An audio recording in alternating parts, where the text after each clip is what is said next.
What's up, everybody? Sorry for the delay. We had awesome Facebook issues yet again.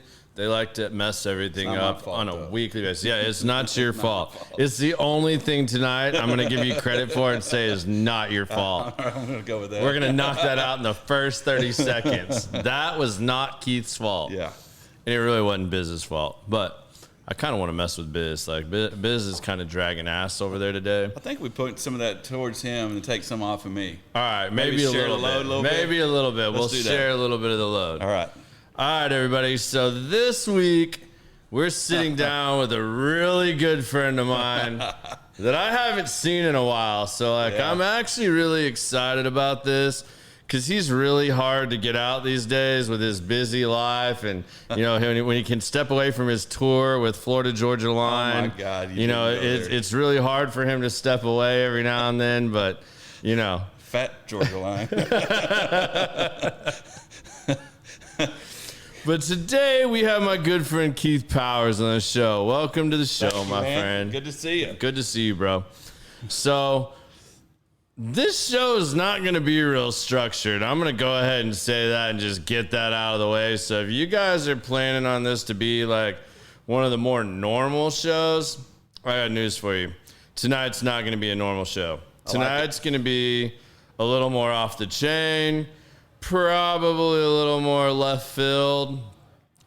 We might get booted a time or two. Who knows? Anything's possible tonight. That could happen? It could happen.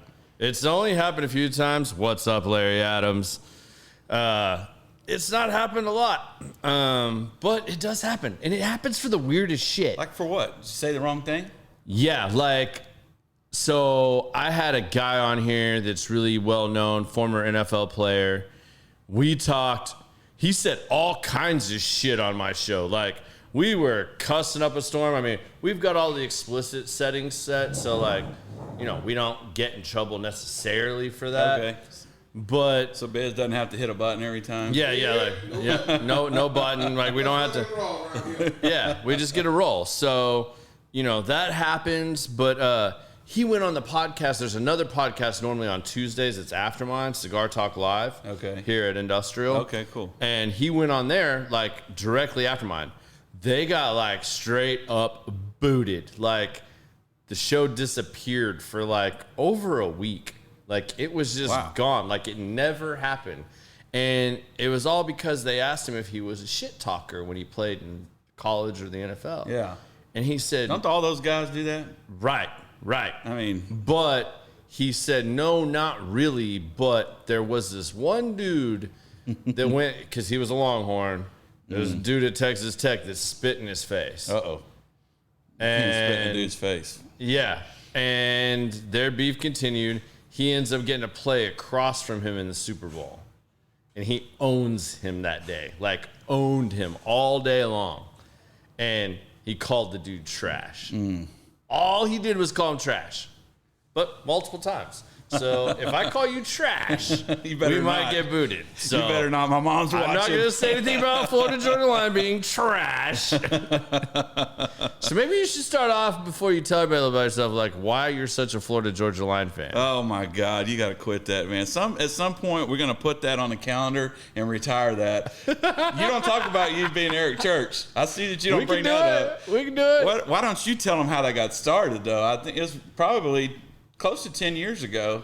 Man, yeah, it's got to be around 10 years ago. But yeah, so this guy, he's such a fan of Florida Georgia Line that he bedazzled a pair of jeans. Not for me. He likes wearing those Miss Me country jeans? urban jeans. Have the pockets. Off tops, this shit is going to be good. I'm telling you, Biz. Y'all bedazzled and oh my God. You thought we were just talking crap. No, I thought y'all was talking this is going to be good. He thought while we were waiting for this to go live that it was getting out of hand, but yeah, no.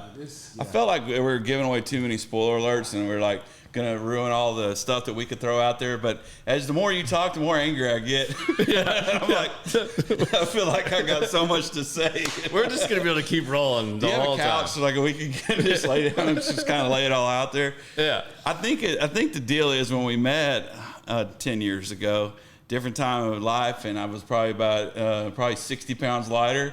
So maybe a little thinner me, maybe resemble. I don't even know their name. Bart Simpson and the blonde dude on Florida Georgia. You don't even know what the blonde dude's name is. No, because I don't listen to that. But if the blonde dude, I think his name's Tyler, because I had to look it up to like post gifs on your like feed and stuff every time. Like, but and you'd always do it when I was at my lowest. Then you would post something like that. If the blonde dude and Bart Simpson had a baby. It's fucking Keith Powers. Well, that's because I got a 5 head. You know, I got this big monster head, no hair anymore. But yes, but I put it on your car because I knew how much you disliked them. So at a hunt we were on the day before, like we're all getting hammered this night, and the next morning we got to get up early, have a morning hunt, and then we got to drive home like 7 hours. Yeah, and he's got a truck full of dudes. And customers, thank you. Yeah. They were customers, but they were all guys. Yeah. And I shoe polished his whole truck like, what? Honk for Florida Georgia Line. I love FGL. Oh, yeah. And these guys had to drive 7 hours home or until they got we went all the way back home. Until they got out of these like country bumpkin towns where they could actually like wash the window off. Not washing them. Let's just go. We got a lot of honks, man. People get out of your way. I mean, they think you're somebody, but yeah, we're out. It was the hog hunt, and we did the night hog hunt. And if you've never done that, fishing, freaking great experience. We go out with the AR-10s. I didn't even know they made that, and we go out and we do that little hunt, and then night vision, come back pitch dark, and come back to my truck with FGL, honk if you love FGL, and I'm just like, you sorry son of a gun. And but you know, he won't talk about at that time he was rocking the Eric Church look. Okay, I'm talking about, man, I had the Ray-Bans. Ray-Bans, bangs. I mean, a little bit longer hair. Yeah, I did. I had longer, shaggy hair. As producer, I really need photos of all this. I got you. He'll get that. So I had Ray-Bans on. I just had the short goatee. I had shaggy hair. He was rocking. And we walk into this Mexican restaurant in like Port A. And this son of a bitch over here goes to the like manager while we're like getting seated, ordering drink stuff. He's like, do you know who that is over there? And she's like looking at him like she barely speaks English. And she is looking at him like he's from another planet. She's like, no, sir. And she goes, I'll go get my manager, though. So she goes and gets the manager. And this guy over here is like, you're in the, like, greatness of royalty right now. Like, do you know that is, like, Eric Church over there? You should ask him, like, if he can sign a picture for you. You got pictures of other famous people in here. I'm trying to make it happen. And, man, they swarm me when I come out. Like, I went to the bathroom, like, washed my hands because we've been, like, fishing all day. And I come out, and they're, like, swarming me, like, Mr. Church, can we get like an autograph or can we take a picture with you? And I'm like, this guy.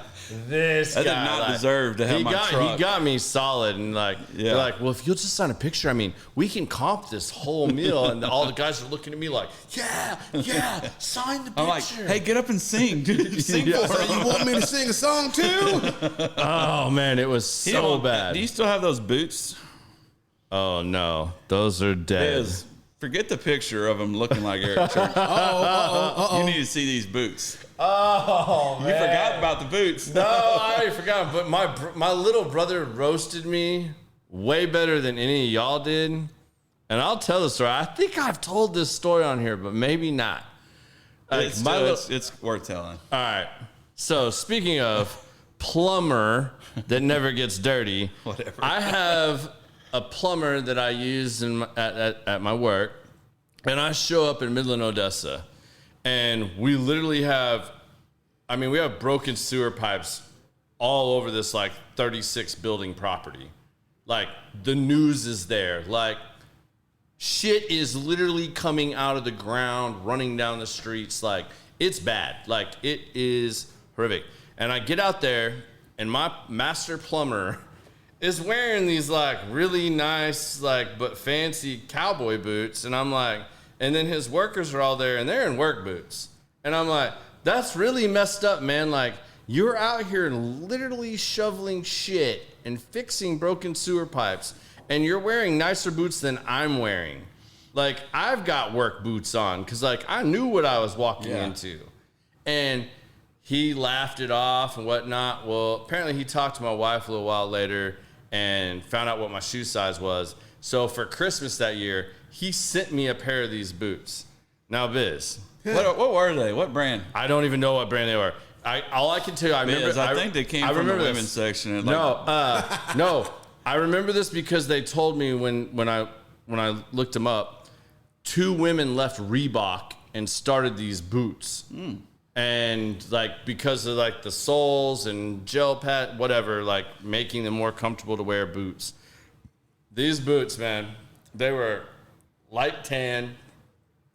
They had white and black little cutouts all across the toe, and they had like a what do you call that? Like they had a cross, like a gothic cross on them, like an afflicted, like affliction. See his look on his face? Yeah. On the like. That's the look I had on my face. So, He's making fun of my jeans. I was like, fuck it, I'll rock these. Like, whatever, man, I'll rock them. Well, then I go out around these true rednecks, and they're all like, check out my ostrich, check out my kangaroo and my alligator. And they're like, kangaroo.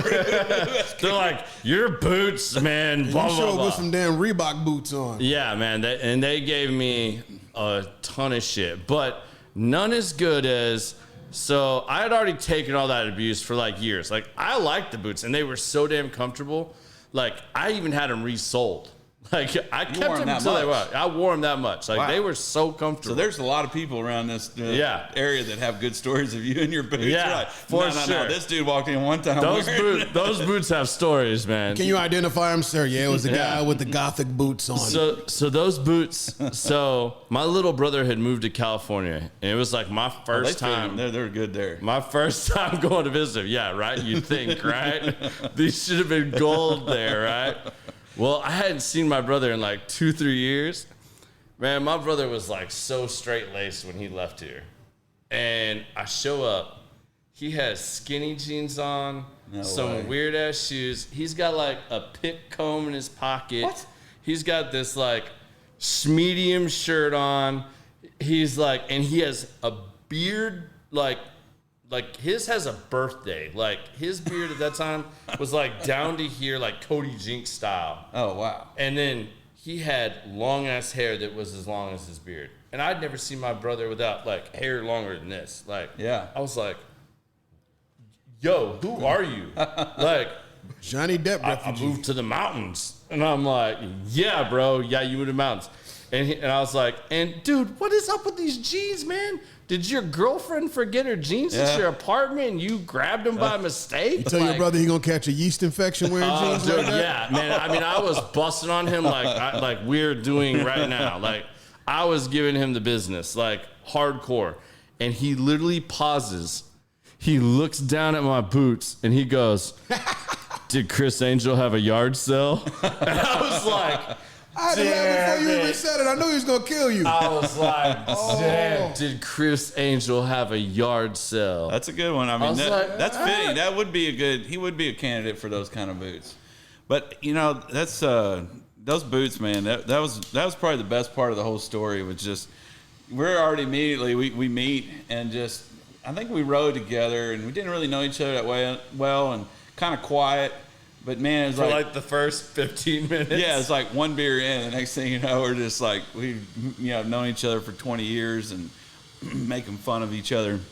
But man, when you changed and you came out in those boots, and I was like, what in the hell is he wearing? I was like, I thought we could be cool and hang out, but I'm like, I don't know. Your bro card got automatically revoked. I don't know. Did you were they skinny jeans you had on? Were they so tight? Like, you know how the guys that, you can't hardly get the jeans over the boots? No. Man, I'm going to tell on myself. I didn't purposely buy skinny jeans, but I don't know what jeans you guys are wearing these days. But Amanda was like telling me forever, you need to try these 7 for Mankind jeans. And I'm like, I wear those. I'm like, I'm not wearing those. And I just kind of fought it. But you bought the slim ones. Oh, hang on. So she goes, I'm going to buy you a pair of them. And she gets on some website. I don't want to get it booted, but she gets on this website. She loves to shop. So she goes on and she finds a pair of these 7 for is it 7 for All Mankind, I think. And so she buys me these, and I'm like, I'm not wearing $200 blue jeans. And she goes, no, I got them on this deal. They were only like whatever, however much. And she goes, I think you're gonna like them. And man, I put them on, and I'm like, I can't really do karate kicks, but if I could, these would be the jeans I would do them in. What's so special about them? They're stretched jeans. I mean, they're like They got that. What do you call that? Spandex. No, yeah, kinda. Yeah. yeah, they're yoga pants for lyric guys, but they're bigger. You know, they wear like a regular jean. And as a matter of fact, I have a pair on tonight. So I put them on, and she's like, I told you would like those. And so, man, next thing you know, it's a complete closet change. And I've got all these jeans, and then somebody says, well, man, you ought to try the Perfect jean. You know, they're like the similar style, you know, whatever. So for somebody that's not on social media hardly at all, like this is so funny. You're like a billboard for like the ads that pop up on social media. Yeah, I'm like, what's that? You know, you got me. You know? Got me. Is that going to get me in my biker gang? I ordered a pair from them, and they come in, and I'm like wearing them with like a tennis shoe or whatever, you know. And I'm like, man, these are all right. Well, I go to wear them with my boots, and I'm walking out of the house, and I'm like, lay right down, look down, I'm like, oh my God. They're so tight around my boot, and I'm like, God, I just need to get through this day. And like, nobody seen me. You tucked them in, didn't you? No. You went like full like beat neck, didn't you? But I was like, I'm that guy. I did it, but I quickly got away from those and found they have a better cut that fits me. So they have a boot cut. I'm already online looking at it right now. See, he's like me. You know, I'm all about comfort. I'm at that age now. I'm like, if it's uncomfortable, I don't want it in my life. Exactly. You know, so I'm all about those jeans. So now she gives me all kinds of crap about them. So Amanda, I know you're listening. So there you go. I gave you a plug on your. Yeah. I love that Amanda's I appreciate it. I'm trying to find me something right now. If Sarah should be going to dinner real soon, so she probably won't be on here live, but like that would be awesome. The two of them. I mean, that would really probably get this like booted for sure with all 4 of us on here. Oh my gosh. What's up, Chase? Man, how are you doing? So yeah, Biz, you got to get a pair, try them out, and see what you think. I'm already on. I'm telling you, it's a game changer. $200 for some jeans, boy. I'm telling you. I don't know that all of them are that much. Talk to your boy AJ. They get that stuff sometimes too. Oh, say less. Hold on, let me. Yeah. Yeah. Forgot. Yeah. We got a guy. Yeah. Okay. There you go. I got you, homie. Well, so anyways, we don't want to talk about jeans the whole time, but Yeah. Why don't you tell everybody a little bit about what you actually do? I was just about to say, don't you do something for a living? Yeah. I mean, his dog Garrett out. You couldn't tell because like he's this clean all the time, even though he's a like master plumber. But like, I don't know how. Like, I mean, I've never seen a plumber that stays this clean all the time. it's not easy. That means he's mastered the art of delegation. It's not easy. Yeah. So my background is really pretty simple. I got into the trade right out of high school, just from, buddies that knew somebody that got them hired on, and we all went to work for a contractor here in Dallas. And, I think at the time I'm dating myself, which I'm fine with, but this was 93. Yeah. And what's minimum wage in 93? Like $4 something an hour. And Oh no, I was still in junior high, you old ass. That's fine. Just listen, I'll teach you something. Yeah, so whatever, they were like, making, $6 an hour, it's like, we're like, what? Hang on a second. That's pretty good money. And they're like, just lie and tell them you got experience. They'll give you $650. And I'm like, I'm not going to lie. I don't want to look like an idiot. I'm going to do that on my own. I don't need to lie and take them. I'm the poster child for that. Yeah. So, I mean, that's literally how it started in July of 93. And this July will be my 30th year in the trade. And so just, got into it. And then, within that first week, I'm like, this is a real job. I mean, these are men making a living here. And this is, something, because I had no idea what I was going to do. Yeah. School wasn't it.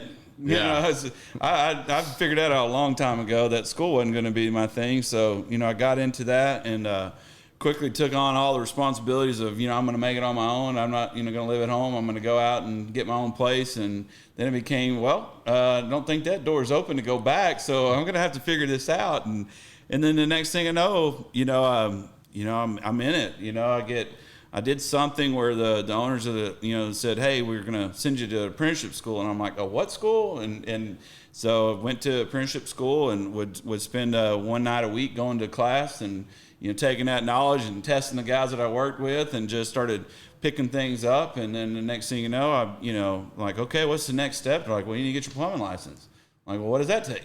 And so got my plumbing license and just started getting all kinds of opportunities to start doing some jobs. And it was all commercial plumbing, heavy mechanical stuff. And, I didn't really ever do residential plumbing or, in multifamily or anything like that. It was all just, at Texas Instruments or doing specialty projects, a lot of different piping jobs. And they're big mechanical contractors, so we got exposed. He was naturally talented at handling pipe.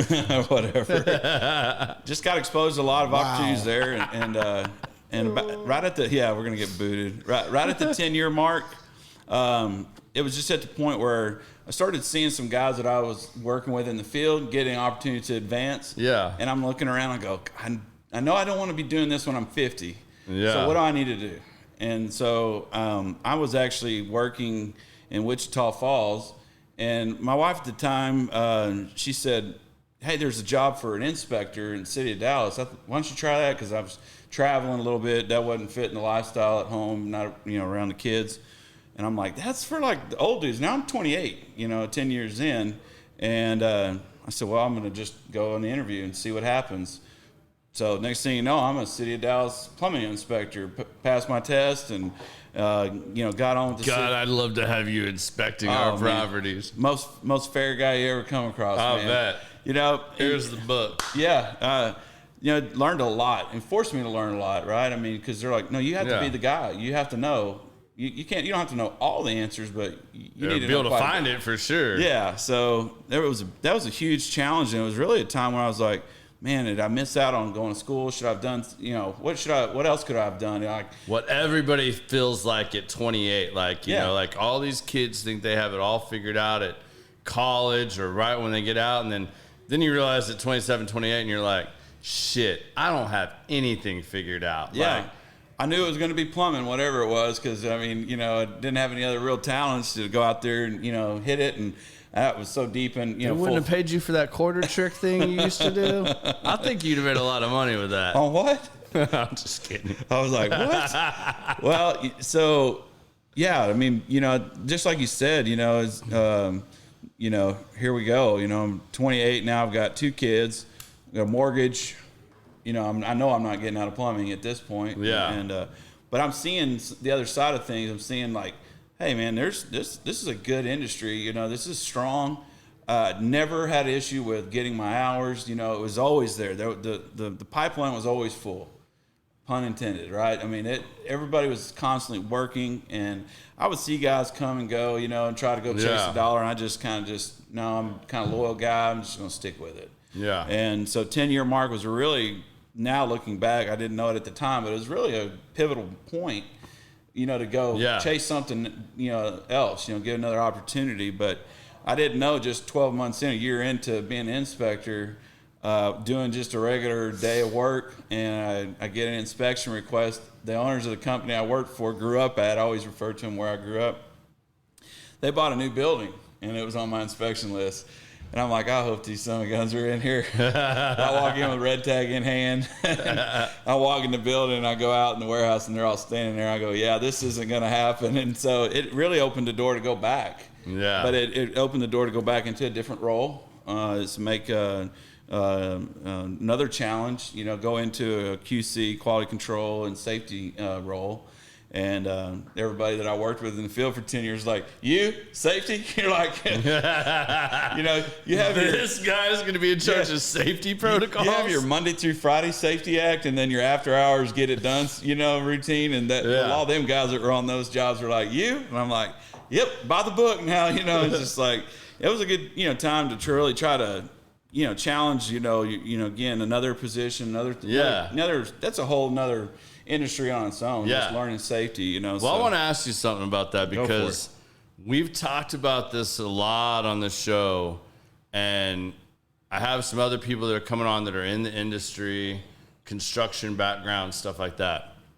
big concern I have, and I want to know how this relates to you and what you think about this concern. I think in the next 10 years, we're really screwed because trade schools are at an all-time low. Mm-hmm. The kids that are coming up don't have any interest in doing an actual trade. They all want to be TikTok stars and stuff and like so do I. Easy money. Yeah, I know. Yeah, we'll talk about your TikTok ambitions here in a little bit. I don't even know what TikTok is. But I mean, it's a serious concern for me. Like, you know, we're getting up there in age, especially you. But I mean, I'm hanging on a little bit there. It's so easy, girl. But I expected more from you. Yeah, I got it. I got you. But no, seriously, like, I mean, you look at the owners of these companies that are like high-end trim carpenters, high-end plumbers, master plumbers.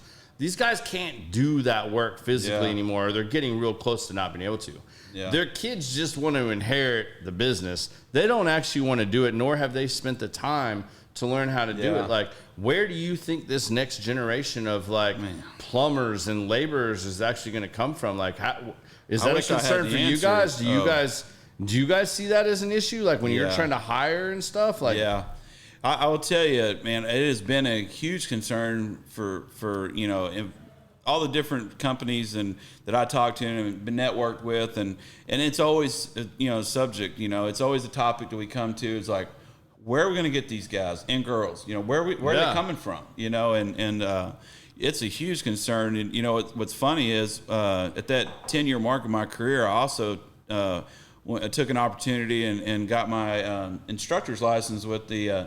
I remember when you were doing all the testing. So I did that for almost 14 years, and just on the side, would do that on weekends and nights, and was fortunate. You know, it was a great you know, extra income. You know, at the time I needed it, but it really put me in front of a lot of companies, a lot of people, and the statistics the state board would always throw out for the plumbing board was, you know, average ages, because they had all that information. Yeah. So we'd go to Austin, do our training once a year, then we would share all that information for the guys to renew their license. Yeah. And it was always the average age of plumbers is in that mid 50 range. Yeah. This was back in early 2000. It was at that point. Yeah. And so I don't have access to that information on a regular anymore, but it's still, I know it's still in that range. It's still high. Yeah, and so what I see now is in my role with the company I'm with is doing a lot of the hiring, and what I see happening, a pattern is, one, it's very seldom do we get young guys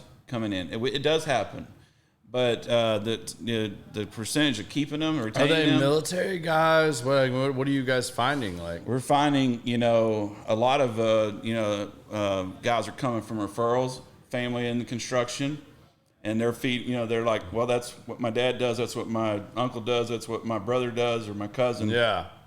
They come in. I just last week had an 18-year-old graduated from Dallas Can Academy that morning, was the brother-in-law of one of our plumbers, came in that day to secure a job. He saw something, you know, an opportunity. That doesn't happen very often. Right. I do see a lot of guys that are, you know, in that early 20s coming into the trade. And they can't get into the trade because they can't take the pay cut to start from fresh.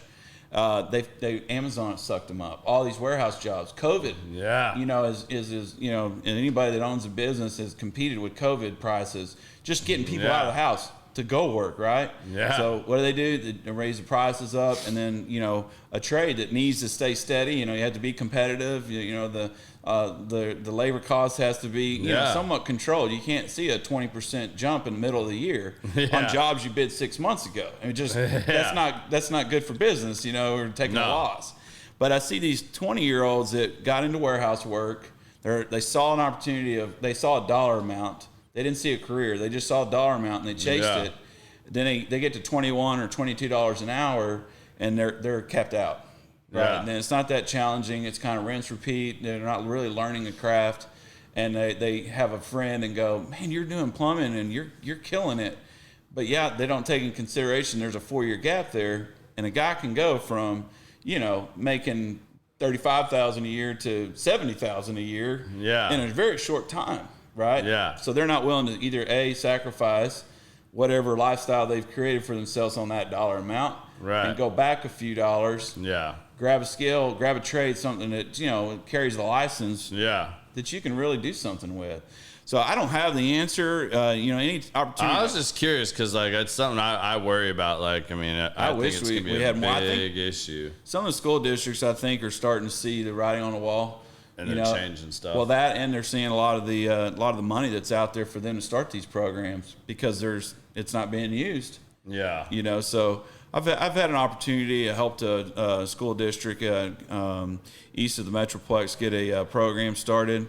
Amanda said you've been hanging out with Sean too much. I don't know what that means, but I feel like that's really good to know.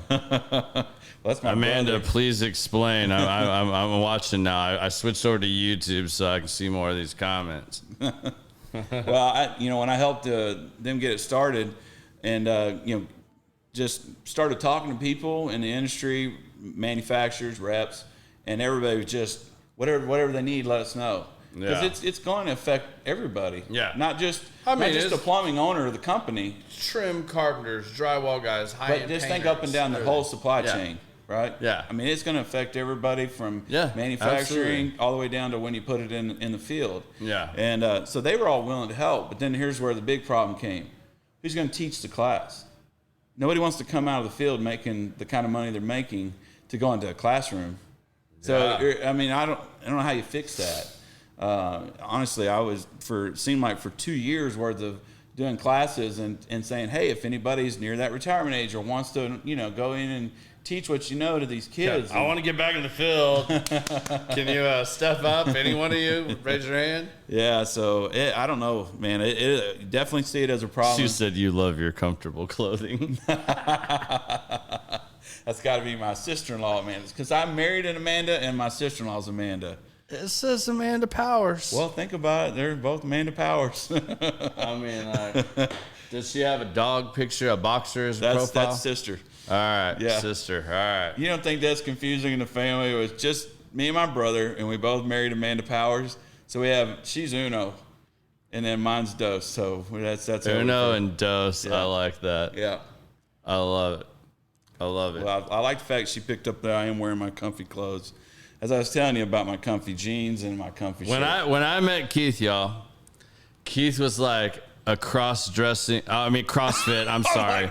CrossFit. Hang on, let me move your CrossFit. We'll call it CrossFit. No, that's what I tell John all the time. It pisses him off so bad. I'm like, oh, you're going to your cross-dressing class? He's like, shut up. I'm going, you could come to one of mine, do the, whatever. The WOD. Yeah, and I'm like, no, I'm not doing any of that. I'm out on all of that. Dude, I was like, you're too old to be CrossFitting, first still of all. doing it, I'm sure. Dude, yes. But how does he look?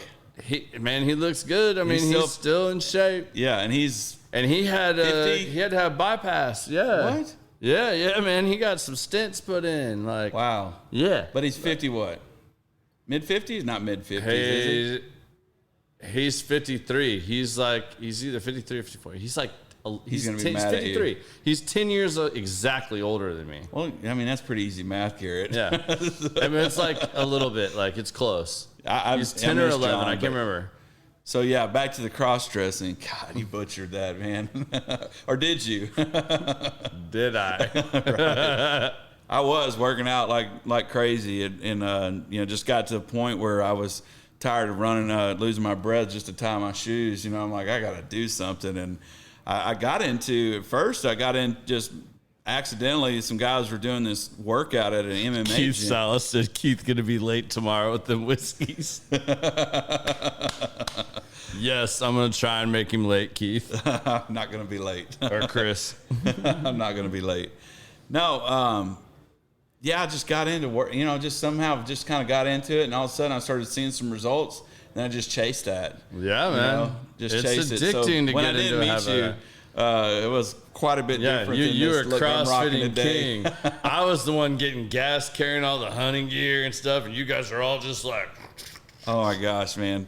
Yeah, well, you made a comment on last week's, I believe it was your last week's podcast. You were saying you can't outwork a shitty diet. It's true. And if I tuned in and really worked on that, I mean, I was in shape, but, I was just just on that edge, and I really could have, toned down, got rid of some more body fat. Yeah. But I mean, I could go, man. I had a little engine, man. And so I would sign up for any little, little marathon deal I could do, or somebody introduced me to doing off-road marathons. And I was like, what's that? Yeah. And you've had a shit ton of stuff going on in your life in the last 10 years. Last 10 years, yes. I mean, like, I do want to get into that a little bit later because I think it's important to bring acknowledgement to it. And, you and I have had lots of conversation about it. Like, I don't know many that have been through as much as you and your family have been through that keeps this kind of positive attitude and this joy for life and just is you, man. Like, we can get into that. It's you've been through it, man. I mean, you've got 2 kids that had cystic fibrosis, which that's just brutal. I mean, like I shared with you that like I grew up with my dad's boss that we like. He worked for the government, so we all moved around every 3 years together. Like it was a little changing family, identities. Yeah, exactly. Yeah, all the time. Don't ask me questions about that. I'm not going to ask you. But yeah, I mean, she had cystic fibrosis, and she was actually awarded. She was the longest living person at that time with cystic fibrosis. Her and her brother. Yeah. Joanna. And I did my sophomore big report I had to do. I did an interview with her. Oh, cool. About cystic fibrosis. I mean, she'd been given awards from presidents and stuff for it and stuff like that. So maybe talk a little bit about that. I mean, to what extent you went to of like dealing with the cystic fibrosis and stuff. Yeah. And, So, I mean, I had no idea what cystic fibrosis was. I mean, I got, married super young and 20 years old, had my had my son. And I did not know what cystic fibrosis was, but my wife at the time, when we're not married anymore, obviously, I've remarried to Amanda, but her family, she had a cousin, an aunt and, I guess cousins. She had 2 cousins that were diagnosed with it very young. One didn't live, I think she was around 4 when she passed away, and then she had her other cousin who lived to be about 20, 21 years old. So I knew her name was Angie, and I remember hearing stories about her. And so just, here and there, it wasn't something that, talked about all the time. And it was just when you're around her family. So she's pregnant. Of course, we're excited. Everybody in the family's excited. It's going to be, first grandkid for my side, and then, second for her side of the family. And pregnancy's going on, and then it gets closer to time, and he's like goes past term, and so we go, this is 95, we go to the hospital and have to go from the doctor's office to the hospital because then now they got all the freaking equipment right there. They can tell you the sex and all kinds of information about the babies. But then we had to go across the street to the hospital, and he starts scanning and looking, and he's like, something doesn't look right, and he's like, what kind of history, any medical history, and starts kind of just doing basic questions. And she says, well, I had a cousin that had cystic fibrosis, and he just shuts everything off. And he's like, does your doctor know that? And she's like, I don't know. So he's like, go back over there and see him. And man, next thing you know, we're gone from that to the next day. We're doing an emergency C-section. And I'm just 20. I'm like, what is going, just freaked out. And, so here comes Tyler, just has a blockage in his intestine. It's a meconium blockage. So it's basically this large mucus plug that got stuck in his intestine, and his abdomen, it was all swollen, and, came out and needed, had emergency surgery that day, colostomy. And I mean, he was 6 months old before we got him out of the hospital. I'm still, again, I'm 20, looking back now, when I see people that are 20, my stepson is 20, I'm like, could you imagine having a family? And not only that, especially, somebody needs special care and all this. And thankfully, we have a super strong family on both sides that were there for us, to help get us through there. It was a lot for them to handle, and much less us, so, started learning what it was, and it's, it's their body doesn't produce the enzyme to break mucus down. And you think, well,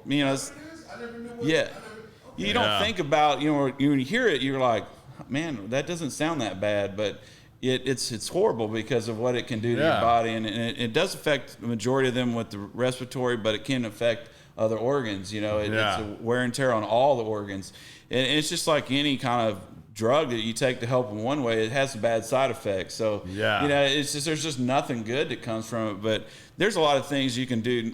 At that time there was a lot of medication, breathing treatments, and you would do those on the regular, different drugs, and there was development. But one of the things that I held on to early on when we first was born was the doctor telling me, hey, they will have a cure for this within his lifetime. I fully believe that. And I held on to that. I mean, at that time, it was like, hey, that gave me something to hold on to and go, okay, we're going to have some rough roads here, but man, if he really feels that way, now they don't have a cure, they're close, they've got other great medications. One that my daughter's on, she's now 23. And she's on it, and she is just doing great with her health, and so awesome. Man. And so Tyler just he had it rough. It just seemed like everything he dealt with was like times such 10. A good kid, man. And it's just like every time it's like he'd make a step up, he'd get his ass kicked again. Yeah, he definitely did, and he was battling, and just it got to the point where he was sick enough where he needed organ transplant. He needed, he needed a lung transplant, and then it came that he needed, kidneys, liver, and they don't do a 3 organ transplant, And so, man, you want to really learn a lot about our medical healthcare and that whole process, and it's really really disheartening because of the you hear people getting transplants, and you think it's such a regular thing now. But to get to that point, and then the process to go through it, and how who decides who gets what, and that was a really, really tough process. And I mean, it was just really devastating as a dad, and knowing that you've been hanging on to this, thinking they will find a cure, there will be a fix for this, and as guys, most men we want to fix things. We want to we're going to take care of it. We're protector. We're all these great things, and that's just one of those things that there's nothing you can do. You can advocate, you can help, raise awareness, and the thing about cystic fibrosis is it doesn't affect enough people in the United States for it to be government funded for research. All of it's independently funded. It's all independently funded. You got some big name people that throw a lot of money at it, which is great. He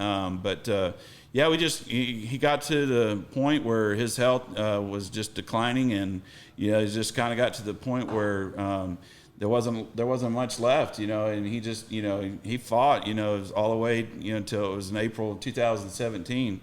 And of course it's a struggle, right? I mean, you just can't have something like that happen where you just shelf that and those emotions, and you don't ever think about it. And I realizing this many years later that there's got to be a process of mourning. There's a process of just understanding it where you're at, and it's like all these little things that happen when somebody says, "How many kids do you have? Do you leave them out?" He'd be pissed if I left him out and say, "No." Yeah, he would. So he'd be like, "Dad, what?" Yeah, I mean, so that's tough to deal with, and it's hard. There's just all the.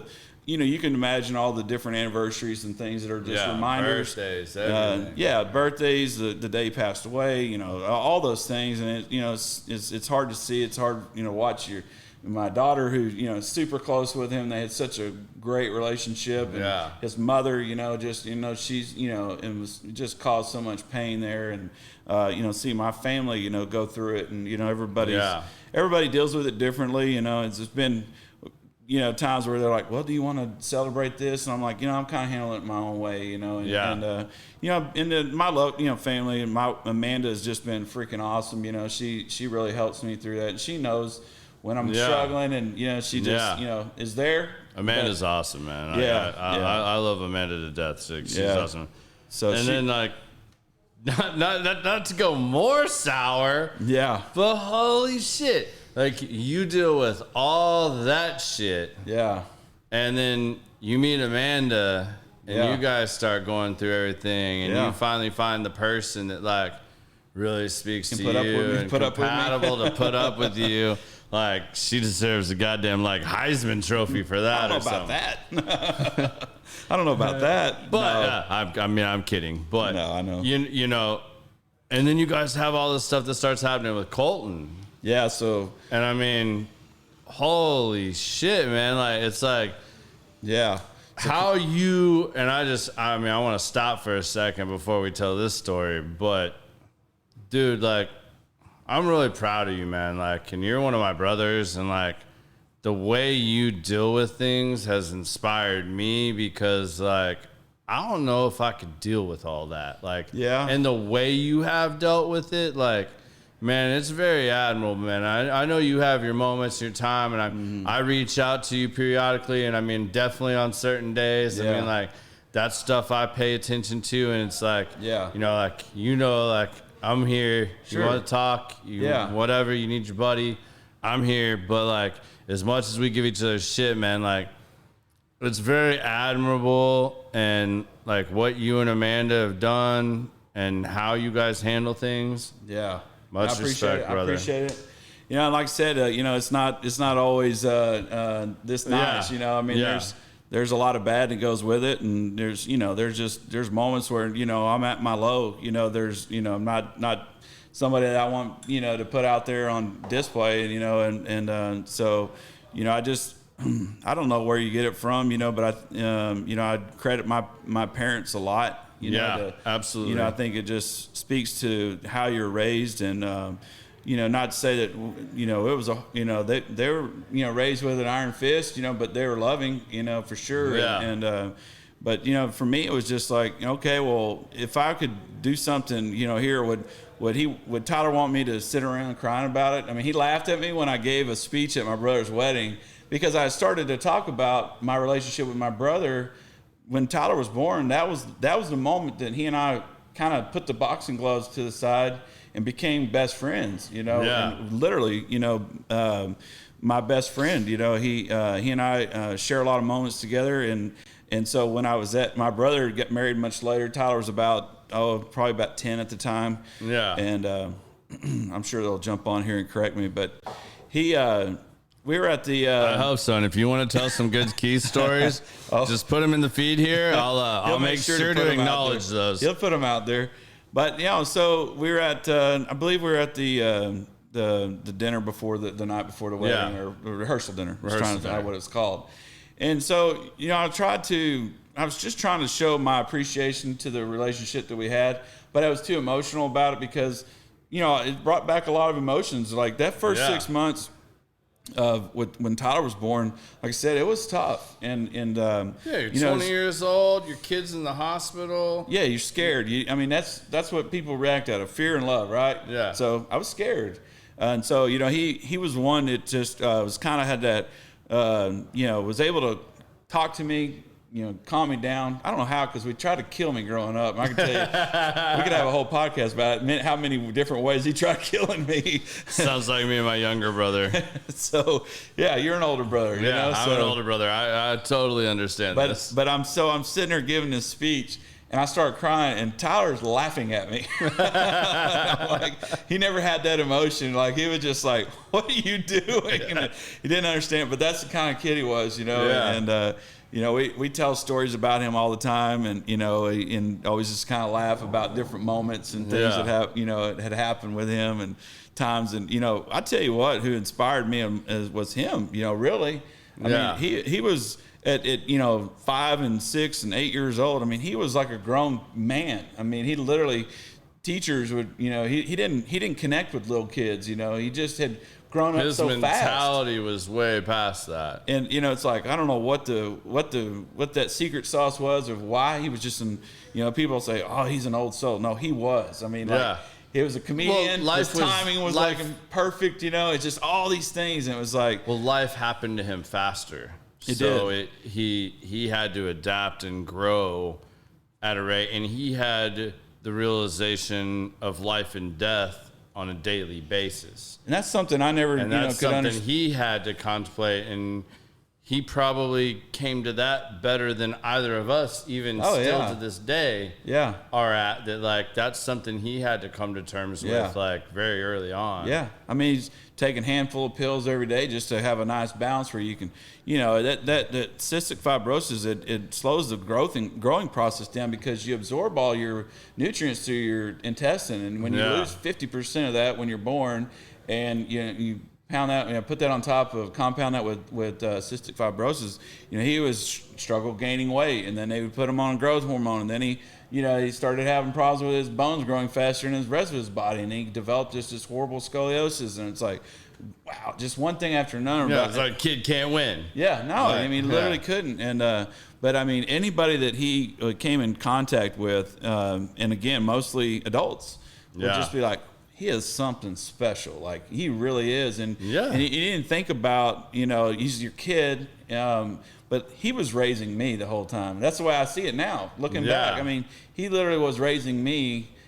He would keep us grounded. I mean, he's like, guys, it's 8 o'clock. We should be home, going to bed. The old man going to bed at 8, getting up at 5. We're like, before he could lift a gallon of milk, we're like, okay, we put you a cup of milk here, cereal's down low, go ahead. And he just in there, watching the news. He watched cartoons, but I mean, he was a grown man. And watching 60 Minutes, giving you the update. My family will tell you, every one of them will tell you the same thing. But I feel like looking back, like he raised me, he would there's just a few things, more than a few, but that stick out to me, that just moments that we had, but things that he would tell me. Like, I remember one time, he's probably, still in elementary school age, and he's like, man, I wish I was more like you, and I didn't have to take all these pills, and I didn't have to. I said, what I do is easy.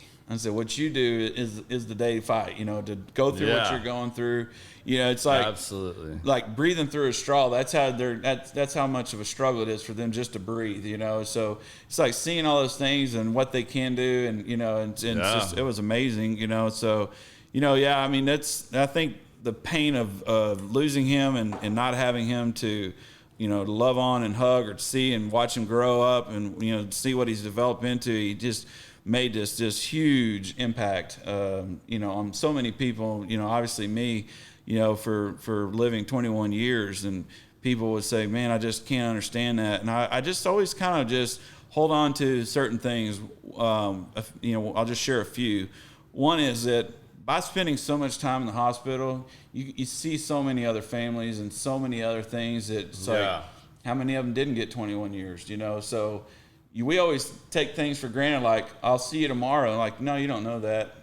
You know what I mean? So, I feel blessed to have that, and I'd really try to find peace in that, the fact that we do have 21 years of stories and to share. And, absolutely. But, like I said, I still have the days where my office is. I go by the church, or you remember where we planted the tree, which, by the way, that tree was as crooked as he was, and that thing is as straight as an arrow. And see, that's something I would never say. Like, you hear Keith is that crooked ass fucking tree. Yeah, but it was like, when I saw the post, I was like, wow.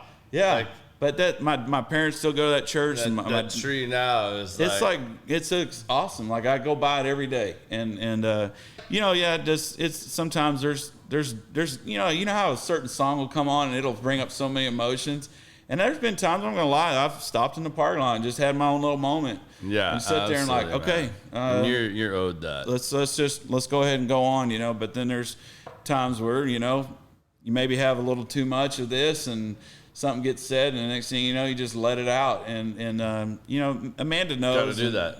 Huh? That's good. That's healthy, man. You gotta do that. I think so. Like I said, everybody's going to deal with it differently. And that's just right now. That's where I'm at with dealing with it. And so, So, anybody that's dealing with that, hey, come back.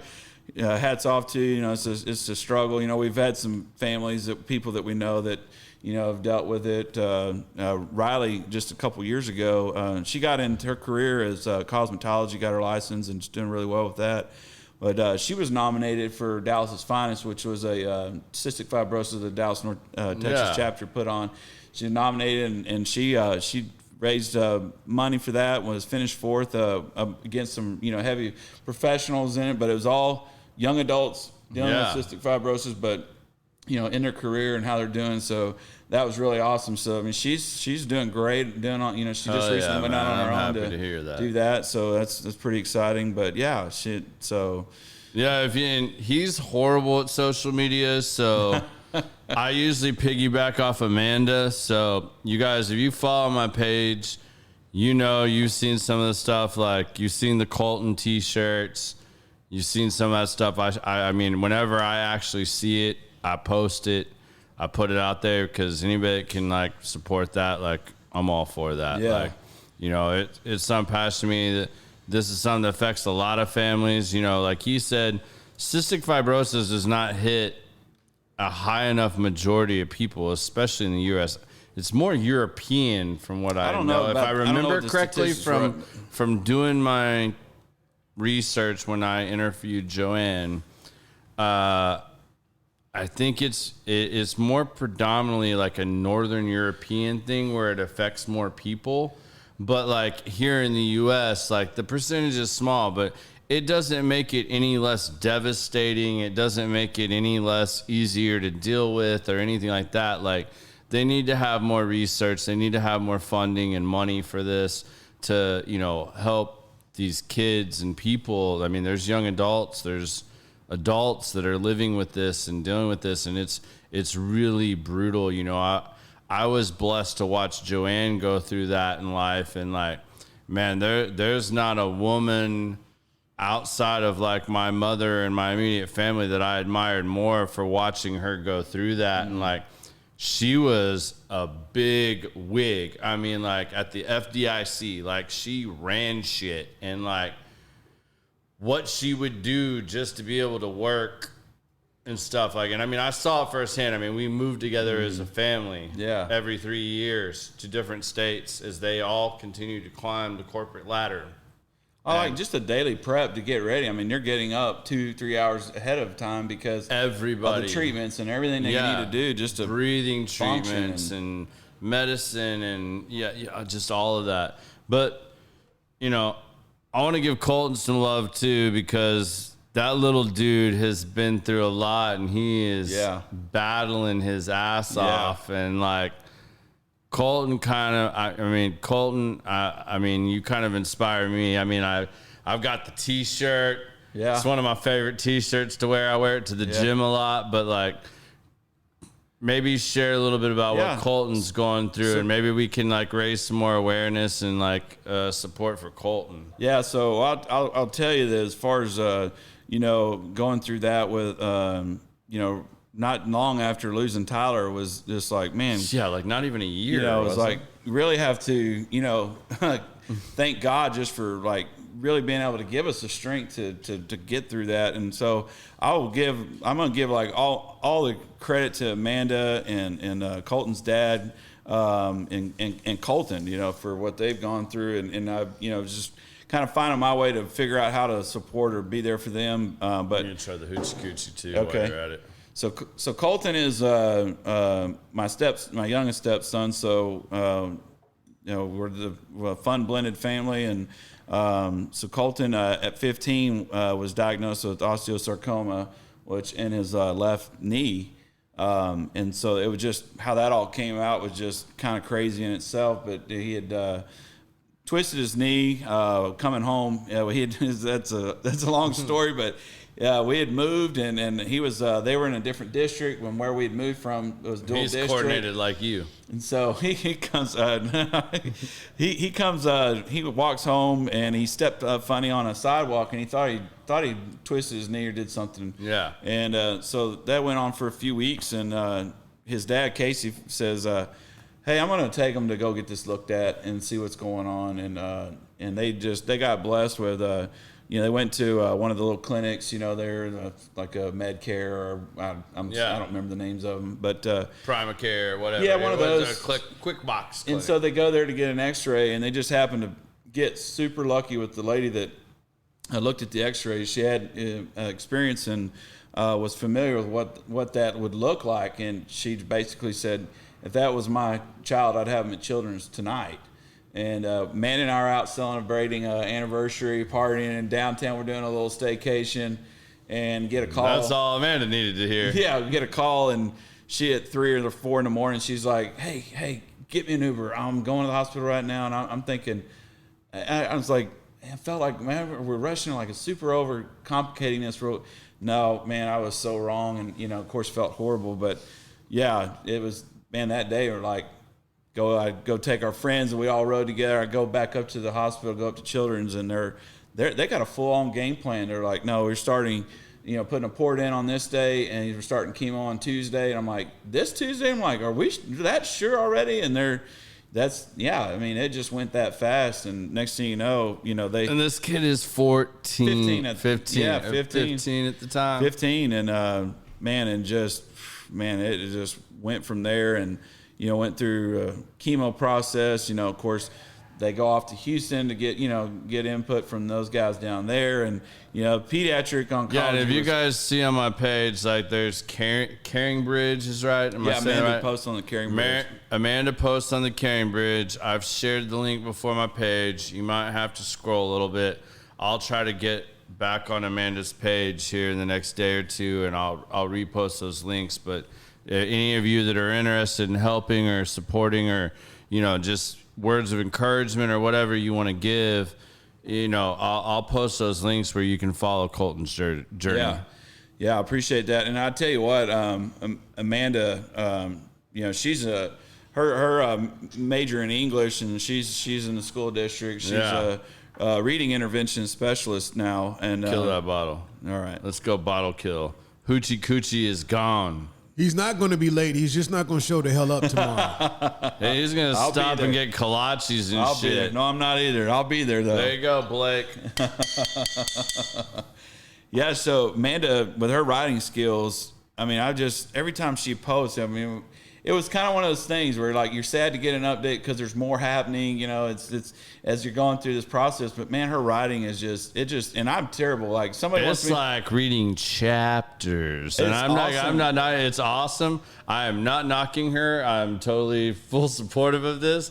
But like, yeah, when you get to an Amanda post, you better sit down and be ready. But like, they're don't read that shit on your phone. In. Like, you need to sit down and like read it, because she's gonna give you the full story. Like if somebody handed me a book and go, read this book, and you will learn how to make $1 million in 90 days. I couldn't finish it with it'd take me 10 days to get through like 3 pages because I'm falling asleep, And but her posts, just like I would try to always remember to tell her, I was like, babe, that was amazing. Like, and one thing it did for me was like put me in her perspective, like see it in her eyes, how she's dealing with it, And not that I always had to be a huge help too, though, like but I didn't always, I didn't do the greatest, It was a struggle. It was hard for me, I'm not making this about me, but it was hard for me to go into those settings.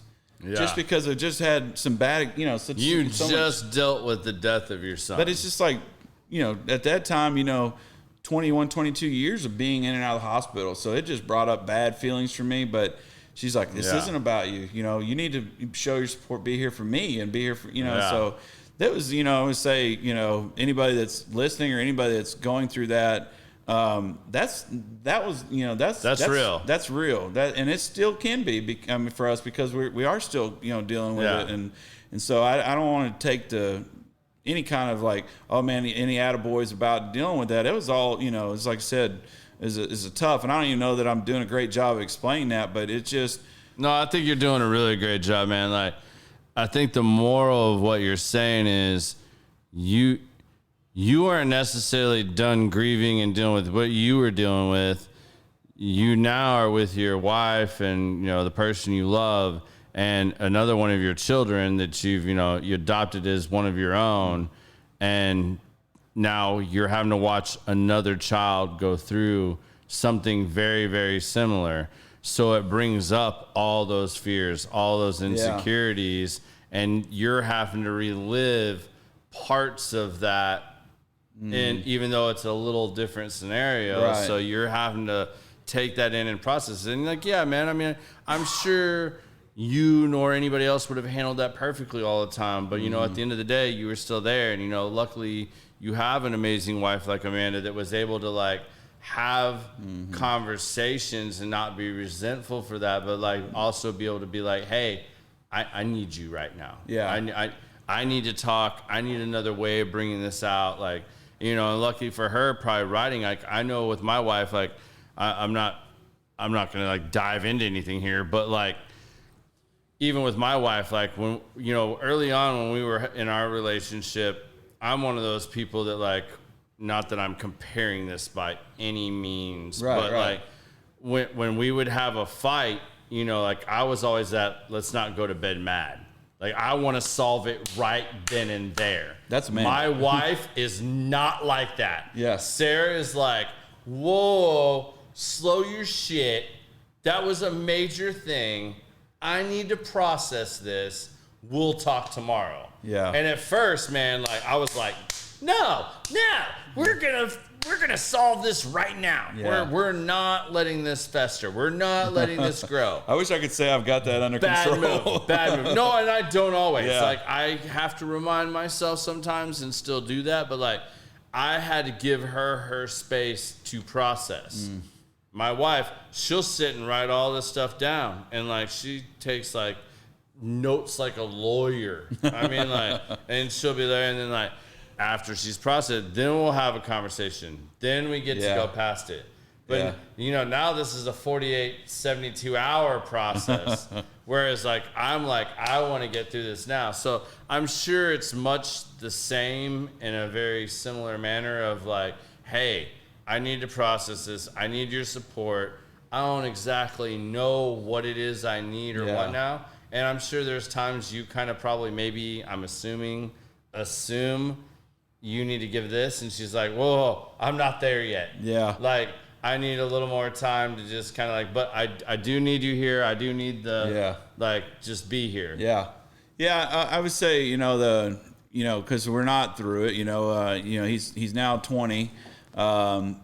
He's, you know, we were on a good stretch, you know, good clear scans, and he was doing well.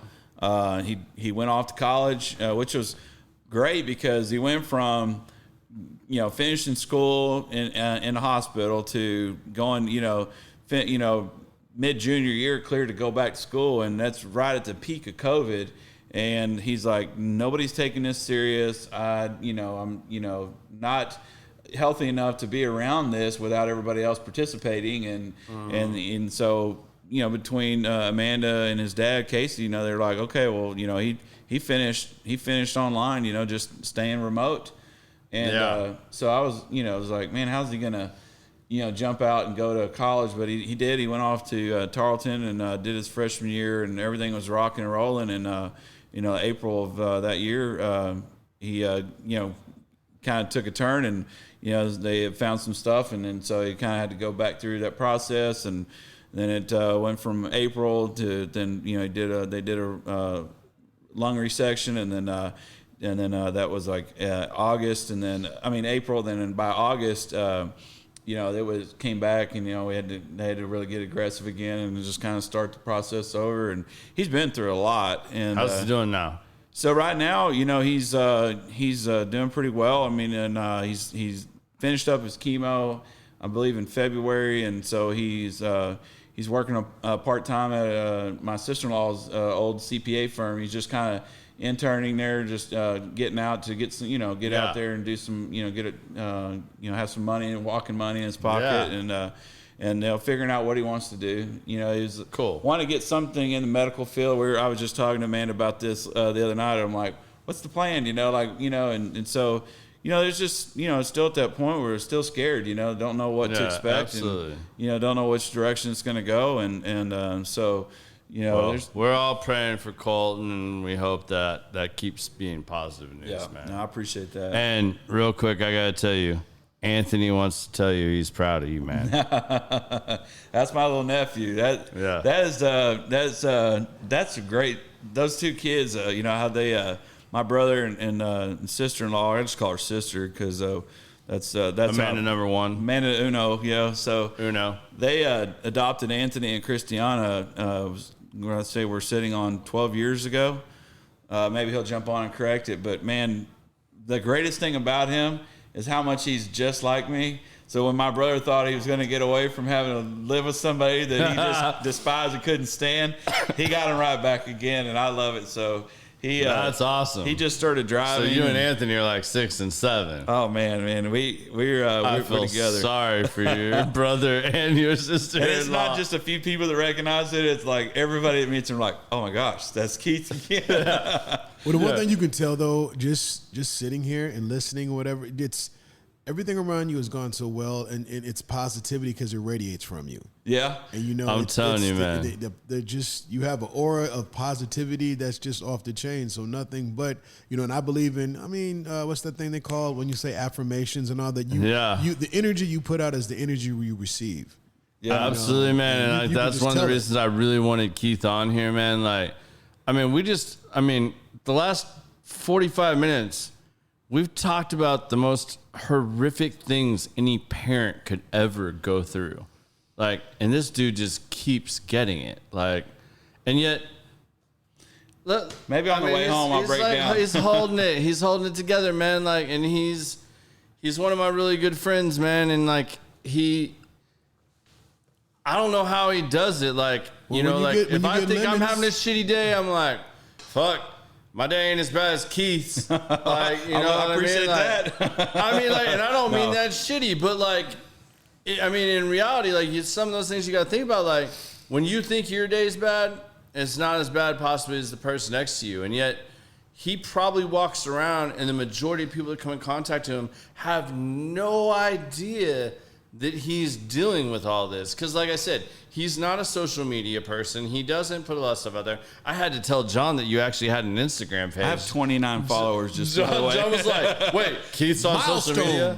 And I'm like, no, yeah, he's on here. Like, I was like, he don't post a lot, but like, he's on here. I was like, that's actually how this conversation started. I gave him shit and started busting his balls because he was at the Byron Nelson. I was like, oh, big time, and now Mr. Ultra Club, like, you know how I'm sitting there and you know, I'm Papa, I don't have glasses. I'm trying to find my glasses, and I'm like, what's Garrett got to say? And I'm like, you sorry, dog? I say, yeah, I'm inviting you out here just like you're inviting me on that podcast. And he's like, you want to get on there? Like, let's go, baby. Let's go. Internet gold.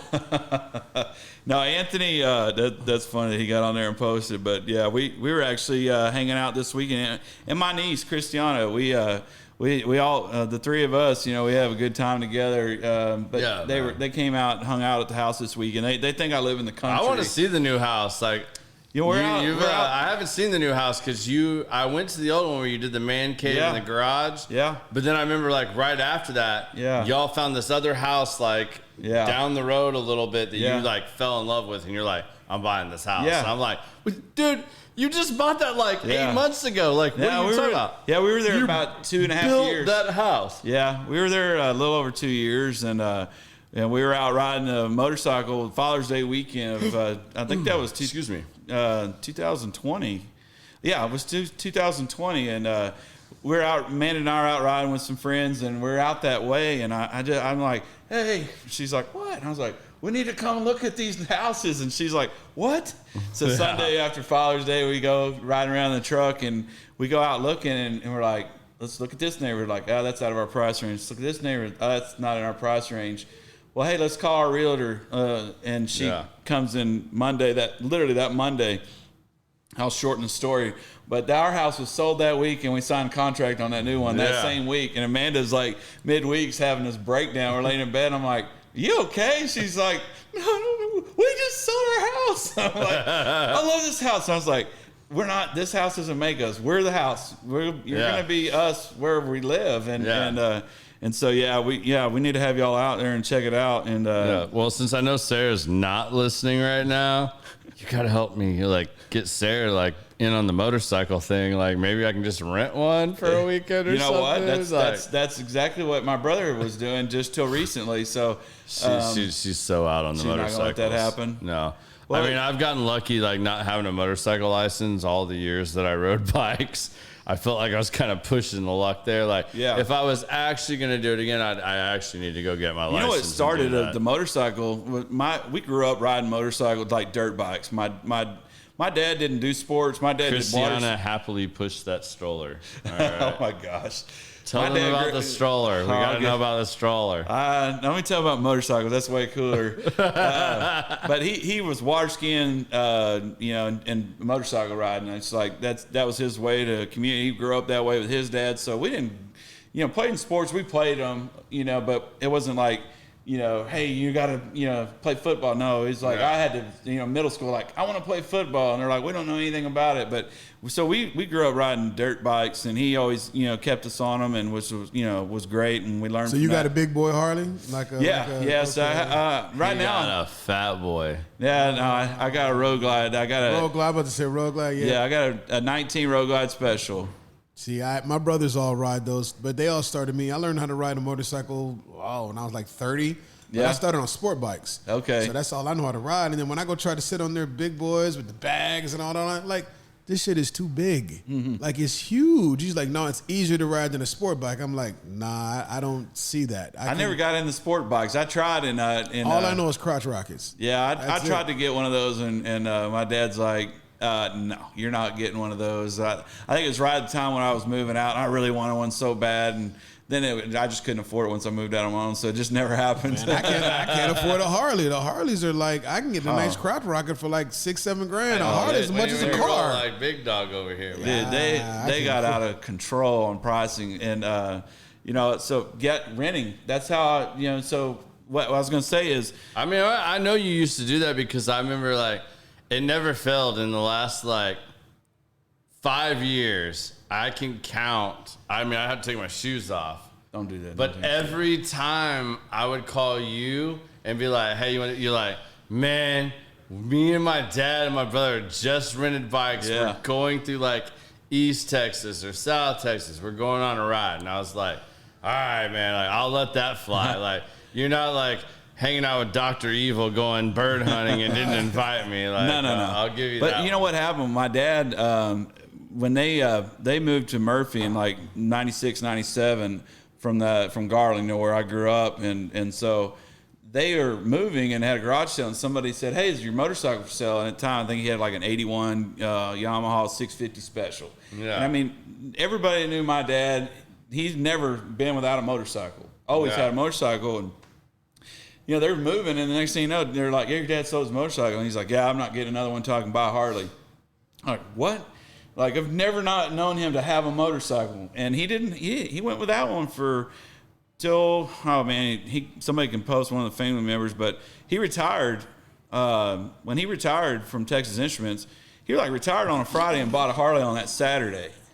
Oh my gosh, what did somebody ride? Tell your story. So he retires and literally buys a Heritage Classic that same, like the next day he retired. And then that was what he did. My mom was still working. She'd go off to work. She'd leave him a little honeydew list. He'd knock that out, and he'd get on the bike, and he would just go riding. Yeah. And my brother and I were getting these most random texts from him. It was like, look at this duck. I just stopped in this park. We're like, I was like, what is going on? But he packs a little bag. He just like has a little lunch, peanut butter crackers and Gatorade. That's his thing, and he's just off and going. And my brother and I are sitting around that weekend when he bought that bike, and he takes off or whatever, and my brother looks at me and he goes, how jealous are you right now? I go, I can't stand it, man. And so we rented, we signed up then to get a class, and then we started renting, here and there we've been renting bikes. And in 2015, I think it was, I bought a Street Glide. I bought my first Street Glide, and man, it was like, wow, and so Dad and I would, go ride, and then Sean started renting bikes, and his wife, and they had an agreement, and I don't know all the details of it, but it was basically like, I'm not raising these kids by myself. Sean, you need to get on here and tell some stories. So when you turn 50, you can buy a Harley. Yeah. So guess what? He turns 50, and he turned 50 in April this year, but earlier in the year, she decided she'd get another dog, and he said that was their agreement. You get another dog, I'm getting a bike. And she said, go get your bike. And he tried to be all cool and like slow roll going and buying it. And that was like on a Monday. And I was like, I said, if you don't text me where we're going to pick your bike up this weekend, I said, I'm done talking to you, man. And then Wednesday, he's like, what do you think about this? And I was like, my man. I was like, we're going to get that bike this weekend. Yeah. And sure enough, we did. So for his 50th, we're leaving in 3 weeks for he'll correct me, but I think 12 days. But we're leaving Dallas on the bikes, and we're going to basically just ride all of Colorado. Parents are going up. Y'all would geek out meeting my great uncle, man. Like, he's rebuilt Indian Chiefs. I don't know anything about building them. I know about adding stuff to them. Ride them and accessories and riding them, doing things to the motor. My brother's got the big 30-inch wheels on the front and all that other Uno crazy said stuff. Wednesday dogs, Saturday bike. Yeah, exactly. That's the way that went down. Well, hold on. I'm not letting you get away from this stroller comment because I really want to know about this. Oh, my gosh. But I have to ask you about this. I'm supposed to ask you about your right turns on motorcycles. Oh, my gosh. So that's Sean posting that. But I will say this. During our motorcycle class, I smoked him on the written part. I mean, I probably didn't. So I probably beat him by 2 points, but it doesn't matter. That's smoking a brother. Win is a win. That's smoking a brother. Yeah. But we go out to do the field, the course riding, and I don't know what it was in my brain, but I could not make right turns. So the joke forever was like, hey, we got to go up here, but we're going to turn right. Are you going to be all right? You're going to be okay? And I'm like, as long as I can go wide. As long as I can go wide. Why don't you ask him about our most recent experience? We took one of those cop classes, or not the rodeo style, where they, them guys ride crazy. Oh, yeah, with the cones, and they lean in it. We had cones, but they were wide cones, but it was one of those instructors. It was like a cone killer. Man, no, he's bike dropper. Oh, damn. Ask him who kept his bike up on 2 wheels the whole time. You said your niece finally showed you how. Yo, she gets on. She's his ride or die girl, man. She's with us. All right, now tell me about this stroller thing, because for whatever reason, I feel like the stroller story is gold. Golly. So, my dog, Bella, my lab that, I've had, she's, I think she'll be 9 or 8, maybe 8. The one that goes and gets all the birds that I shot that you claim to have shot? Oh, my gosh. I think you're going to have me on this. You're going to need to call this part 1, to be continued. Yes, that dog. Just making sure. Yeah. No, that's that dog. But, I got hooked on this French bulldog, like everybody having French bulldogs, right? You got them? Yes, my son breeds them. Is that right? So I got Frenchies, yes sir. So I'm trying to talk Amanda in it. She goes, I don't want to be a 2-dog family. We got the perfect dog, literally the perfect dog. Doesn't bark. She's trained. She can. I should have taught her to retrieve beers instead of ducks because I didn't shoot too many of them. But this is true. So I kept saying, what about this one? What about this one? And then when we started looking at them, we're like, they're how much? And we're like, no, I'm not doing that. They're expensive. And so everyone I would show, she's like, they're just so ugly. No. And I just kept shoving on her. Well, our good friends, Misty and Grady King, they had a couple of them. And it just really sparked it up last summer, being around them. And so Misty started feeding it fire, and she was friends with somebody who was a part of a rescue group. Mm-hmm. Hey, check this one out. Check this one out. Well, the problem is with a lot of those groups, they want to come out and they're going to, look at your home. But we live on an acre, but it's not fenced. Okay, so it's wide open. They're like, you have to have a fence. And so that kind of killed that. Well, then we get this introduction in October to adopt this 2-year-old male, and we get it. They talked it up, and Amanda saw the picture. She's like, I don't know what it is about him, but I think let's just try it out. So go get him.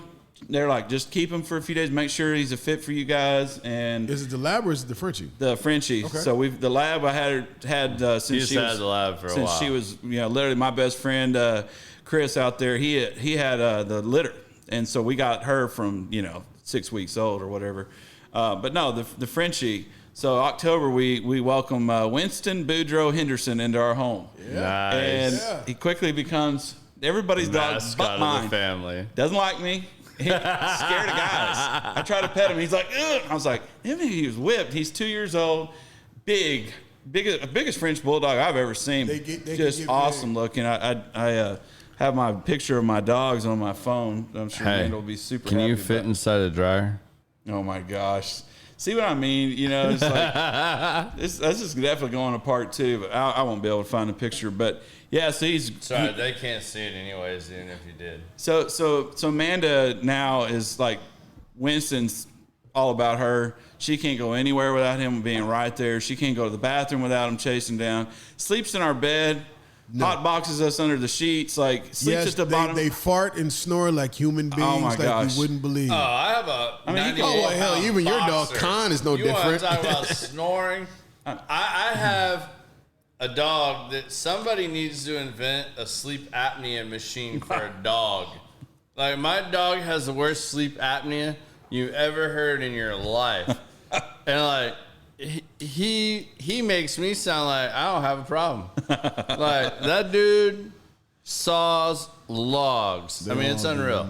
Well, Quick shout out, because this dude smokes some okay cigars, but tonight we hooked him up with the Grand Habano Anniversary Edition. Great cigar. Pretty much like almost the show Luciano, favorite. if you are listening, I highly doubt you are watching my podcast, but I'm smoking the Maria Lucia. His mama. But that Foreign Affair, man, they are out of Foreign Affairs up Already? here. They only got the shorties, but I love the shorties. I bought half of them. They'd only let me buy half of them. Oh, that's why they're out? Because you bought them all? No, He's they're the guy out. that bought up all the They're toilet out paper of the during COVID. normal sizes, but Save some like for the they rest still of have us. the shorties. Oh, okay. They still have the shorties. I gotta go grab some as soon Those as we get done Foreign for my trip. Affairs are the shit. I've been smoking them nonstop. Other one I hooked him up with here tonight is the Zulu. Zulu. I love to smoke this cigar. And then the other one I'm going to finish this off with tonight is the Toro Terra Blanche. Terra Blanche.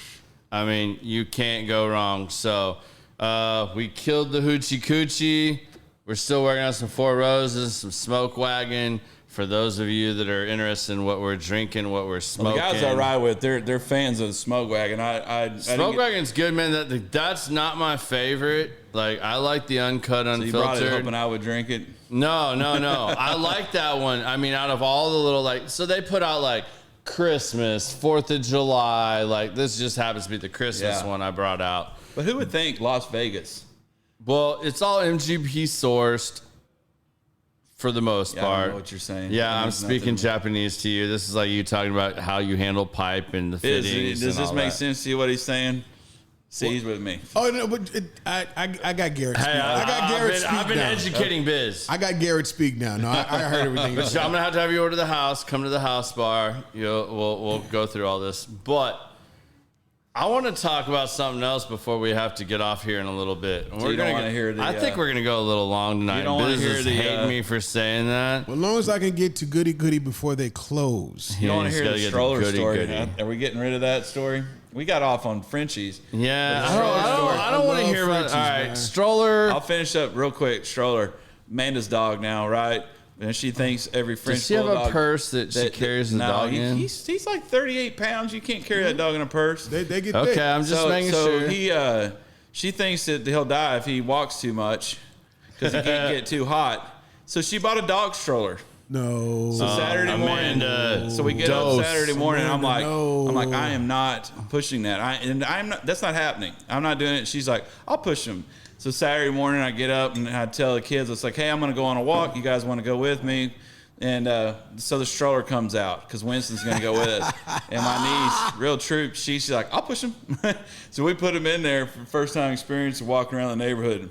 What is Me and Anthony are just having a ball. We're like, can't wait till somebody stops to ask to see our baby. We look in there and see his big old head. So does your dog not like to be mine? Like the two, they don't like to be held. Does he like? No, he likes This to lay dog on doesn't you, want him to touch him. cuddle him, or things like that. But if you pick him up, hold him, she's like, no, because I have a girl Frenchie. She's Okay. like, no, but if you're like, if I'm laid out, like stretched Yeah. out, she'll come jump between me. Like she loves to lay on you or whatever, just not to be held. He will come to me if I'm the only one in the house. Like he's like, Because all right, he can't I'll get take no. you. So one last question: does he do this? Because I don't know. This is a Frenchie thing. My son has 5 of them at his house. Wow. Do they do this silly shit to where they tell you they want to go out and they'll literally loop right back around to the door if you don't come out there with them? They'll go out and they'll come right back like, "Yo, where you at?" We can't let I'm him gonna out come in. on his own because we don't have the fence yet. He'll run loose. He'll just. So we have to. No, we've tried that trust, and he has broken that trust too many Well, you times. know what they're built to do? Is they're built to chase rabbits and rats. Dude, we're dealing with that because I didn't know that. Yeah, so But French we've got bulldogs were rabbits. made in France to actually control the rat population. Really? Yes. So, like, we Yeah, have and field boxes rats. are bred to fight bears. I still can't see that because my dog's the biggest pussy in the world. Every It's time I do come the over and I Girl say, "Hey, Scout Con," rings he the bolts the doorbell other and way. he's like, "Arr!" That we makes had a- so much sense because We we're had a struggling with rat that. in the back, so we had a rat in the patio one time, and I went out there, and this rat was like straight up bold. Like I jumped at it, pushed the chair at it, it didn't move. So I said, "All right." So then we had to go somewhere, and I told my wife, I said, "There's a rat on the patio out back." She's like, "Well, I ain't going out there." So I forgot about it, and I let Dior out. I let Dior out. When we came back, the rat was sitting at the front door. The bulldog named Dior. Yes, it's Dior. Dior LaRue. It's French. Coach too. Huh? My name is Winston Boudreaux Henderson. See, you got to have something French in there. But when we got back, the rat was laid out, throat missing, sitting in front of the door, and Dior was sitting there like, "You got some more?" And I was like, "Yo!" Like when we let her out, she goes rabbits. All that means she is on it. He wants to chase the rabbits, and I'm like, "What are you gonna do? You get pushed around in a stroller. You sleep in a bed." That's why I'm asking. Like he does all this, but the natural intention. But does he bolt when he does run? He should be gone. This morning I could not get him to go to the bathroom because that rabbit was chasing there. And finally I put Bella on him, which she's not going to catch it, but just to like get rid of it, and so he can like go to the bathroom so I can go on about my day. And I'm looking at him like, you sleep in a freaking like what's like one of them expensive dog beds, you know? Yeah. It's like Amanda's Tempur-Pedic dog bed. It really is. I think it really is. And she every time she goes to Ross, they have like a little dog section. It's always a new toy, a new leash, a new collar, a new something. And I'm like, his dog is Gucci'd out. I guarantee. Oh my gosh. And Brian, you're absolutely right. Keith, he would try, but it wouldn't look right, him riding a crotch rocket in those skinny jeans. He would try, I don't think I would look like a clown in a circus on a sport bike, they're not my size. Oh, no, we put you on a big boy. I want to know because I know a lot of people are on here watching you. You got all those friends and family on here. It's my 29 followers on Instagram. Yeah, your 29 followers are on here. I want to know about this YouTube channel you want to start. Okay, so let's talk about it. I know you wanted to ask me some questions. Here's your chance. But first, you got to talk about this YouTube channel you want to do because I'm a big believer in, and Biz will back this up. Man, this started out as like a hobby / passion because I tried to write a blog. I couldn't do it. Yeah. I did a couple podcasts. More than like 10 words. Yeah, man. Like I almost have that Wiley education. Like I can't do it. Easy. You're gonna get Amanda fired up. So no, I was too critical of my writing. But when I did a couple podcasts, I was like, "Yo, I like this. I like this format. Let's just sit and talk and see what people can learn from it, and hopefully some people enjoy it and can take something from it." Yeah. And that's why I did it. But the biggest thing was, and Biz will even tell you, like, I started forming a plan, and I talked to people that did it, and I thought I kind of knew how social media worked. Yeah. Bro, no. I still don't have a fucking clue. Yeah. There's a reason these millennials have, like, college degrees in this shit. Like, it's so hard to keep up with it and all the... You need to post reels and shorts and this and that. And like, I'm still not doing TikTok. Like, I don't give a shit what anybody says. I'm not doing the TikTok thing. You will never see Common Sense the podcast on TikTok. Like, I'm not doing it. I refuse. I know it draws a lot, but like, I'm not doing it. Like, they're privacy policies and everything else, like I'm absolutely against. You want to know how I feel about it? Go watch the Joe Rogan podcast. He reads the fucking contract for like an hour and a half. I'm out. Like I'm not doing that. Everything else, like y'all can catch me on it. Sometimes it's hard to support some of these social media platforms and stuff like that. And YouTube, I'm just going to tell you before you tell me your story. YouTube is the hardest. YouTube, if you're doing short content, they really like you. You do long content like I do, 2 hours. Yeah, I was wondering how that all works. Like they don't like that. They like that 15 They want minute short, man. Like people want to see 5-minute clips. Biz works on those. Biz is dropping all our reels and short stuff on YouTube, and he's doing all that smaller stuff because that's what they want to see. I gotta, pay to have 5-minute, 2-minute reels pulled from, take the funniest parts of you and I busting each other's balls. Right. Put on here because if they just tune in the middle, that doesn't matter. Yeah. They want to see the 2-minute clip, hit, instant, boom, gratification. that's what this world is today. It's instant gratification. Well, yeah, like this lane you're in, I don't understand it because it's like a 2-hour, episode. Yeah. But it's like, okay, well, yeah, there's like Joe Rogan, right? You mentioned. Yeah. Yeah, but he's got Ric Flair on. It's like, I'm not Ric Flair, No, but you know what? That's funny. And I talk about this sometimes. The only like trolling or shit talking I've got like from like random ass messages and stuff is people telling me like that I think I'm Joe Rogan. Really? Like that's a compliment. Yeah. Like yeah. really, like and I've put this out there before. If I put up my top 5 list of like guests I would want to have on and sit and do this with, he'd be on there. Without any sponsorships, anything like that, like Joe Rogan is number 1. Yeah. Like I will smoke a blunt with Joe Rogan on here and like just have a podcast. Like that's number 1. Yeah. Then you can add Aubrey Marcus, Tim Ferriss, Jocko Willnick, other podcasters that I really look up to and think are good. Bert Kreischer, like 2 Bears, 1 Cave. Like, yeah, I'm in on all that. Like, that is dope. Yeah. So when you shit talk me and you tell me like I'm trying to be like, yeah, absolutely. Do you know how many followers those dudes have? Yeah, it's crazy. They have millions of followers. Way more than my 29. So, yeah, and way more than my 113 on YouTube. Yeah. Whatever. Like, that shit is funny. Yeah. Like, that's how you're going to shit talk me? Yeah, right. Like, anybody that's watched my podcast knows, like, I will cut up Play the Dirty Dozens with you all day long. Yeah. If I don't shit talk you a little bit, I probably don't like you. Right. Like, that's kind of my personality. Like, I like to josh. I like to banter. I like to... Yeah. Let's have fun. Like, Right. life is short. Yeah. Like, we've talked about that a lot tonight. Right. Life is fucking short. Right. Have fun. Bust each other's balls. Have a good time. Like, that's what it's all about, man. Like, having good conversation and just doing those things. Oh, yeah. No. So... Tell us about this YouTube channel because I think you on YouTube would be golden. I just get on these little kicks where I see like some people instant post. Yeah.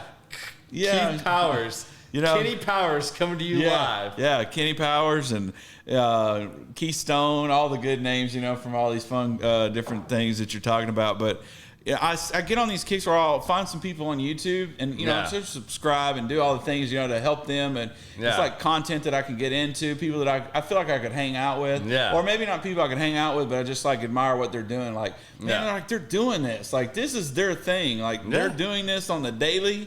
But the drawback is I don't know how to do everything that man's doing over there and what all's going on over there. That's in my marriage.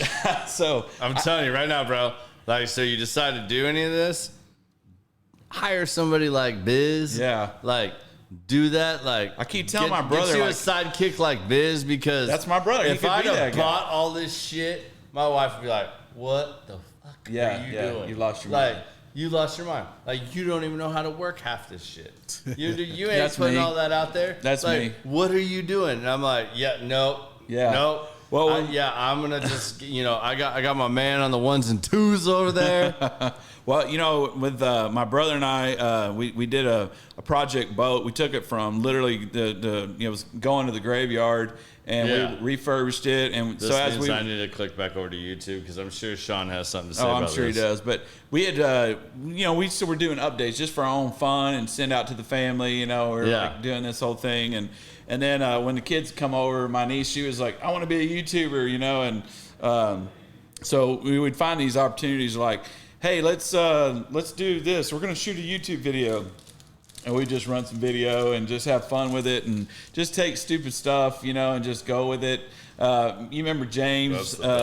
He and James is a cool dude. I like James. So we would I'm shocked you're not on here. I was expecting some good little he's not the social media guy either, but he and I started doing these short clips back and forth just when we do random things. It started off on a hunting trip where we went on this horrible dove hunt with no birds. And the next, you been on one of those? Oh man! Next thing you know, we're shooting spiders. So then we spun this up. Dragonflies? No, we're the East Texas Guided Spider Service Company. So we would do these shoots, and man, we have like some gold quality video of us shooting spiders and just talking them up. Like we're selling these like, hunts for trophy deer, but it's all spiders, and we name them, just oddball names. You're going to love this. So I took Sarah, and anybody that's met my wife knows like, this is like not, huh? You took her hunting? Yes. This is where this is going? Yes. I don't see that. I took my wife. Was it like to a resort? One of my buddy's high fence ranches. Oh yeah.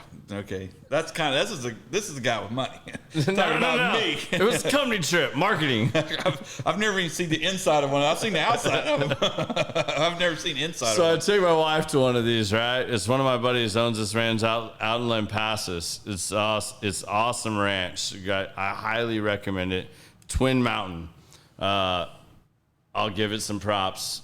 Although he should be sponsoring this, I think. Like maybe if I'm talking about Twin Mountain. I think he should sponsor us there. Yeah, us hunting, maybe. Anyways, so we go out hunting, right? And I got my good buddy Jackie, right? So Jackie's kind of like, he knows the owner real well. He comes down. I request him to kind of like be my guide. And I take Sarah. He's met you before? Oh, it's one of my good buddies. Okay. This is like you. Him and I would be doing the same thing. He's got so many good buddies. You're going to love this story. So we go out, man, and we're sitting in the blind, and it's like early afternoon, right? And it's prime rut, right? And we're sitting in the blind, and all of a sudden, man, like when you're on a high fence ranch with like a lot of different shit, you never know what's going to come out. But like the bucks came out, young bucks, old bucks, and the does are everywhere. And these bucks are like getting after these does. Like it is prime rut. It's like it's happening. So it's happening. Mm-hmm. It's happening. And Jackie and I start rapping. We start 90s rapping. And we start making soundtracks to these bucks, like going after these does. And I mean, like, pick the best Montel Jordan, salt and pepper, you name it. We're getting it in there, and we're making these rap. If someone had video recorded this, it would be the greatest remix. So are y'all in like a conditioned box videos, where it's like heated and all this? Like, no. Okay. We're in a shitty deer Really? blind. Where's Sarah coming to this story? She's sitting right between us. Is she laying down the beat? Jackie's over there, and she's laughing. She's like, "Is this really what you guys do when you're out hunting?" I'm like, "Yes, this is exactly what we do." Complete idiots. And like, here comes this fucking like badass like young buck on this doe, and like there's 3 of them, and he's like trying to pick which one, and I'm over there like, my mind's telling me no, but my body. I was so hoping he would go there. Yeah. Like we are R. Kelly and mixing it up. Like, I mean, like, dude, it was absolute greatness. And Sarah's like, if this is what it's like, I'm in. Like, no, she's probably like, you can go hunting a lot more. Now I know what you idiots do. I have no concerns. What you idiots are doing. You're sitting here drinking out of a flask. You're watching. My only deer. concern is that you taking ammo with you. Yeah, you're walking around, sitting in the deer blind, and these deer are doing crazy things, and you guys are in here battle rapping. I've never done battle rapping in a deer blind, but I have come up with some crazy ideas because you just sit out there, when you're by yourself, and man, you just have these stupid thoughts. But that's pretty funny. No, I thought you were going somewhere else completely different. No, I mean, like, it was so great because Sarah was just like, "This is really what you guys do," and I'm like, "Yeah, we smoke cigars, smoke cigarettes." She's like, "Isn't that bad for like scent?" I'm like, we're up in a fucking tree blind, like way up here.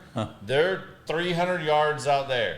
Yeah. If that, like, I've had worse things wreck my hunt. Like, but like, even when we duck hunted, so back to his dog that bird hunts, this is the funniest thing ever. And like, this didn't directly apply to you, but it kind of did when we did that river, Oklahoma. Oh, I forgot about that. And we went up there on the airboats. Yeah, I've talked about that story before. So when you're sitting with like 6-8 guys and they're all like, "Yeah, I shot that. Yeah, I shot that. Yeah, that's my bird. That's my bird." And you're kind of like, "Dude, they were all over here. You're way over there." Like, you really didn't matter. I pulled the trigger. Yeah, I pulled the trigger. So this happened on like 2 trips back to back to me.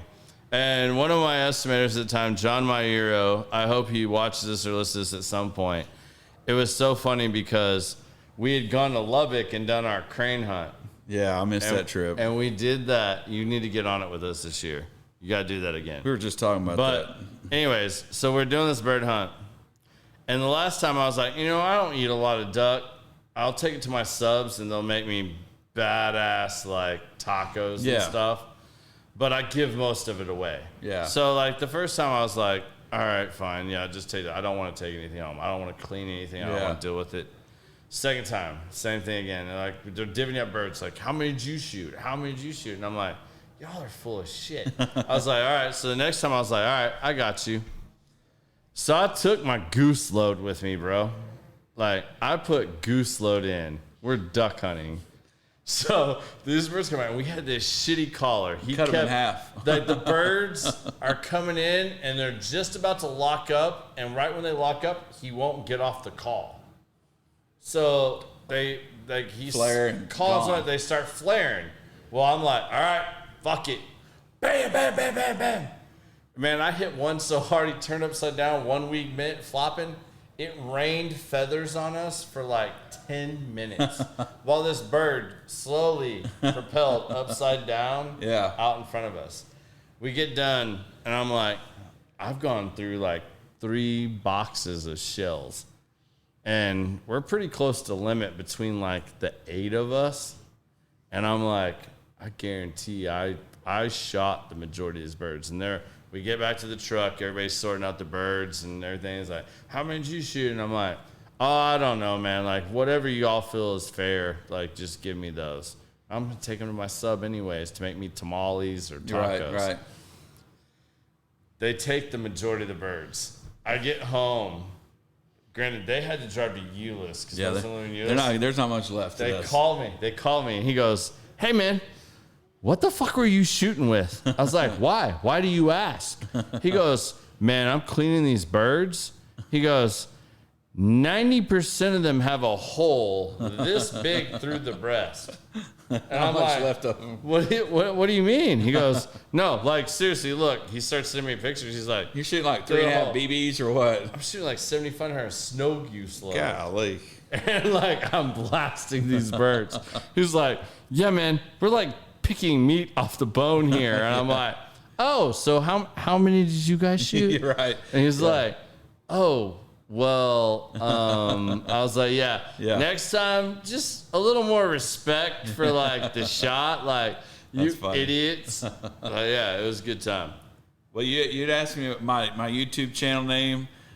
Just because I'm not good at like just like one, I was like okay in a bunch of little things, right? Yeah. So when we shoot our little video clips just for fun, I decided that my channel name should be called "That's Handy." James is too. And that's my tagline, because everything it's like, man, that's handy. Like, I didn't know that. It's like, somebody asks you to help them, and you go over there and you see them kind of going down the wrong way, and you're like, offer them a recommendation. They're like, man, that's handy. I didn't know that. And it's like all these things that I learned and things that my dad taught us. And it's like, they're like, man, you know how to fix a car. You know how to do this. You know how to do that. It was like, well, he didn't have a choice because they were broke. So it's either not have it or figure it out. Yeah. And so we talk about that a lot, that we probably take that for granted, that, because as you get older, you start getting around other people and you're like, you don't know how to change brakes. You don't know how to take it all to this guy and he fixes. I give him money and he fixes. Like, well, we didn't have that money to give. So, learn all this stuff. So I thought, well, man, how cool would it be? Like, just little things, it's like you find people that'll shoot these videos, and throw them out there. And, it's like, man, if you just had like a well-edited, good quality camera, good sound, somebody knew what they're doing on the back end of that, cutting it down. I'm like, I think that thing would go, man. I mean, you think about the skills, like we were talking earlier about the trades. And this new generation, it's they don't know how to do that kind of stuff. So that was my idea. They wanted to know what my channel name would be. It's called "That's Handy." And that would be my tagline, man. Dude, everything. Get it. Lock that down. I think is it okay if we just say we're locking it down right now? Nobody else can take it. We can use this. I feel like you still have the time to lock it down. All right. So we're gonna wrap up. We're gonna go towards the end of the show here. You will be back on. We're going to do a part 2 to this at some point in time. Yeah. But Now I got to ask you the 2 serious questions. Uh-oh. So, round 1. If you had one piece of advice you could leave your kids right now, like, God forbid, let's just say you don't make it home tonight, whatever. I don't like where the story's going. I'm not like giving you the juju, but like, if you had one piece of advice you could live in, like, this is your last dying words, like, what piece of advice would you leave your children? I think at this stage of my life where I'm still trying to figure it out myself, I think just be kind. I really feel like, that's where I'm at, where like still struggle with anger and still struggle with certain things. And I think that would probably be it. Just be kind, because that's what, I try to find that myself. And I know that's pretty simple. No, it sounds easy, excellent. but I think that would be it. It's just like, be kind, Yeah. It's like, you find yourself in, just driving down the road and you see so many angry people. And it's like, I find myself being angry at times for like road rage and traffic. It's like, and just freaking relax, be kind. Yeah. And I think, that would probably be it, is like, yeah, that would be it. You never know what the other person's dealing with. That's so true, man. When you stop and you think about it, and I find myself in that situation a lot of times within the business, it's like, hey, did you ask all the right questions? Because just like you said, you don't know what the other person's got on their plate. And a lot of times when you ask those questions, you find out a lot about that, and you go, dang, I recently had that happen to me. I didn't know all the circumstances and didn't know what to deal with. And after we, dust had settled and we had to go back and, fix the problem, it was like, I didn't know that they were dealing with something. And I was just like, man, dude, if you just stop and then just be kind, and like I said, I'm not living that, 100%, but I would like to. So I think, put me on the spot, man. You could have gave me a heads up on that, dude. Hey, man, you could watch the show. These questions get asked at the end of every show, bro. I need to. I'm guilty, you got to subscribe. You can subscribe. I did subscribe. I'll follow you too. I'll be your 30th follower. Man. That's big time, man. I don't know if I can handle that, man. You shut the internet down. Yeah. All right. That's my one. All right. I like that. That's a great answer, man. Like, that's really solid. Like, that's good. Hopefully I get you some more likes and followers on your channel. Yeah. Let's do it. All right. So last question. And this can be anything you want it to be. This could be something that's been weighing on you. This could be something you're inspired from tonight that just comes to your head. This could be, whatever. Like, this isn't premeditated. Look, I'm getting all prepared. Yeah. This isn't premeditated. This isn't like anything big. Like, it's just, so the show is called Common Sense, right? So we share our common knowledge to provide others with common knowledge, right? Yeah. So you get to give your 2 cents. Okay, I like that. You can give your 2 cents about whatever you would like to give it about. I mean, you could talk about bedazzling jeans. You could talk about Florida Georgia Line. About that. You could literally go wherever you would like with this, and you can just share some knowledge with all the people that are tuned in.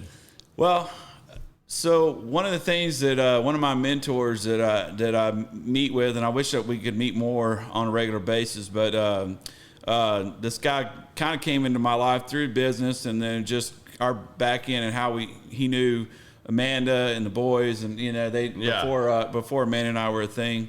I meet with him, and he challenges me. He really checks me.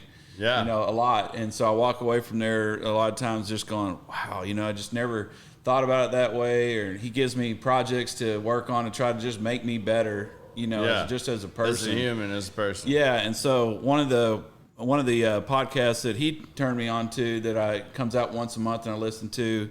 One of the things that has resonated with me recently, and I'm really trying to apply that, is that successful people do regularly what non-successful people do occasionally. So I'm butchering how he says it flows a lot smoother, but I'm trying to apply that in my day-to-day. Yeah. And it doesn't have to be business, right? It can be relationship-wise with your spouse or relationships with other members or family, but successful people do regularly what others do occasionally. And when you think about that, you're just like, okay, that's hard to do. You know, it's like you can find ways to complain all the time. Yeah. That's easy to do, right? Yeah. But to figure out things that you need to improve on, or you look at somebody and go, man, look at what he's got. Well, he didn't. Do you know the story? Huh? Do you know the story? No. Like, yeah, exactly. Like, you don't know what it took for him to get there. Yeah. So it's like you can look and go, well, man, look at Garrett. Look what he's doing. It's like, no, he's doing that on a consistent basis. Like he's doing that. That's a regular routine now. And so to get that success, you don't just do it every once in a while. You know, it's just like with, you know, sports talk, right? You know, practice makes perfect. It's like, no, you know, doing that on a regular basis, like really putting yourself out there, that brings it to the point where that's now a regular thing and you're successful at that. Yeah. So that would be my having habits, I think, like being habitual about things to put yourself in the right situation. Yeah. Being habitual, surrounding yourself by people that are better than you. Yeah. You know, like I think that's something you and I have both done in our life and through our career, that we're not the smartest motherfuckers. No. Like, no. I mean, we'll both adamantly sit here and admit that. Like, but we've put ourselves around some really amazing people that have like helped us along the way. Yeah. And really put us there. And I think what you just said is absolutely on point. Mm-hmm. Do what others won't do. Go that extra mile. You know, if you consistently do X, you're going to get results at some point. Yeah. Like, you know, you got to do those things. Yeah. Well, you said 2 cents, so that's one. The other is the other statement that always stuck with me that he told me was, you know, people, they'll say, knowledge is power. And he would always stop and say, no, applied knowledge is power. You can have the knowledge, but that doesn't do you any good if you don't apply it. Yeah. So those two things are what I'll leave it with. Absolutely, man. Like that's not gold. And you know what? To him. I'm going to give you credit. You're the first person to actually give 2 cents. Yeah. Not 1 cent. Yeah. Because most people give 1 cent. Yeah, no, I gave my gave 2. 2 cents. I gave my 2 for sure. So man, I had a great time, man. I can't believe that it just flew by. How many people say that when they come on here? Because I was like, 2 hours, man. We're 30 minutes into it. We're gonna go. Hey, bro. I mean, like we started like 15 minutes late, but like you legit went the full 2 hours. Like legit went the 2 full hours. Like, I feel like we could pick on each other for another 2. Oh, we could do that for sure, man. But you know what? We got to leave them something for episode 2. I'm telling you, man. We're going to run it back. We'll run it back. I like it. But hey, man, thank you so much for coming on here. Thank you for sharing the stories, man. Like, I know a lot of what you shared isn't easy to share. Yeah. And again, I really admire how you've handled your life and all the things that come up in your life. I appreciate that. Like, because most that would bitch about their lives haven't been through half of what you've been through. Yeah. Well, like I said, you know what? Like, that speaks volumes to you and your character, man. And like, you're one of my really good friends. And like, we don't hang out near enough, but like, man, like, I really appreciate you coming on here. I mean, I busted your balls. Like, I was like, are you really going to show up?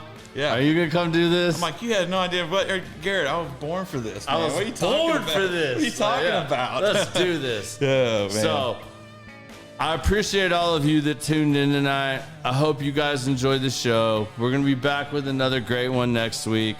I hope you guys enjoyed it. Please subscribe, follow, share if you guys are enjoying this. If you'd like to sponsor the show, please hit me up in the inbox, message me. We are taking that.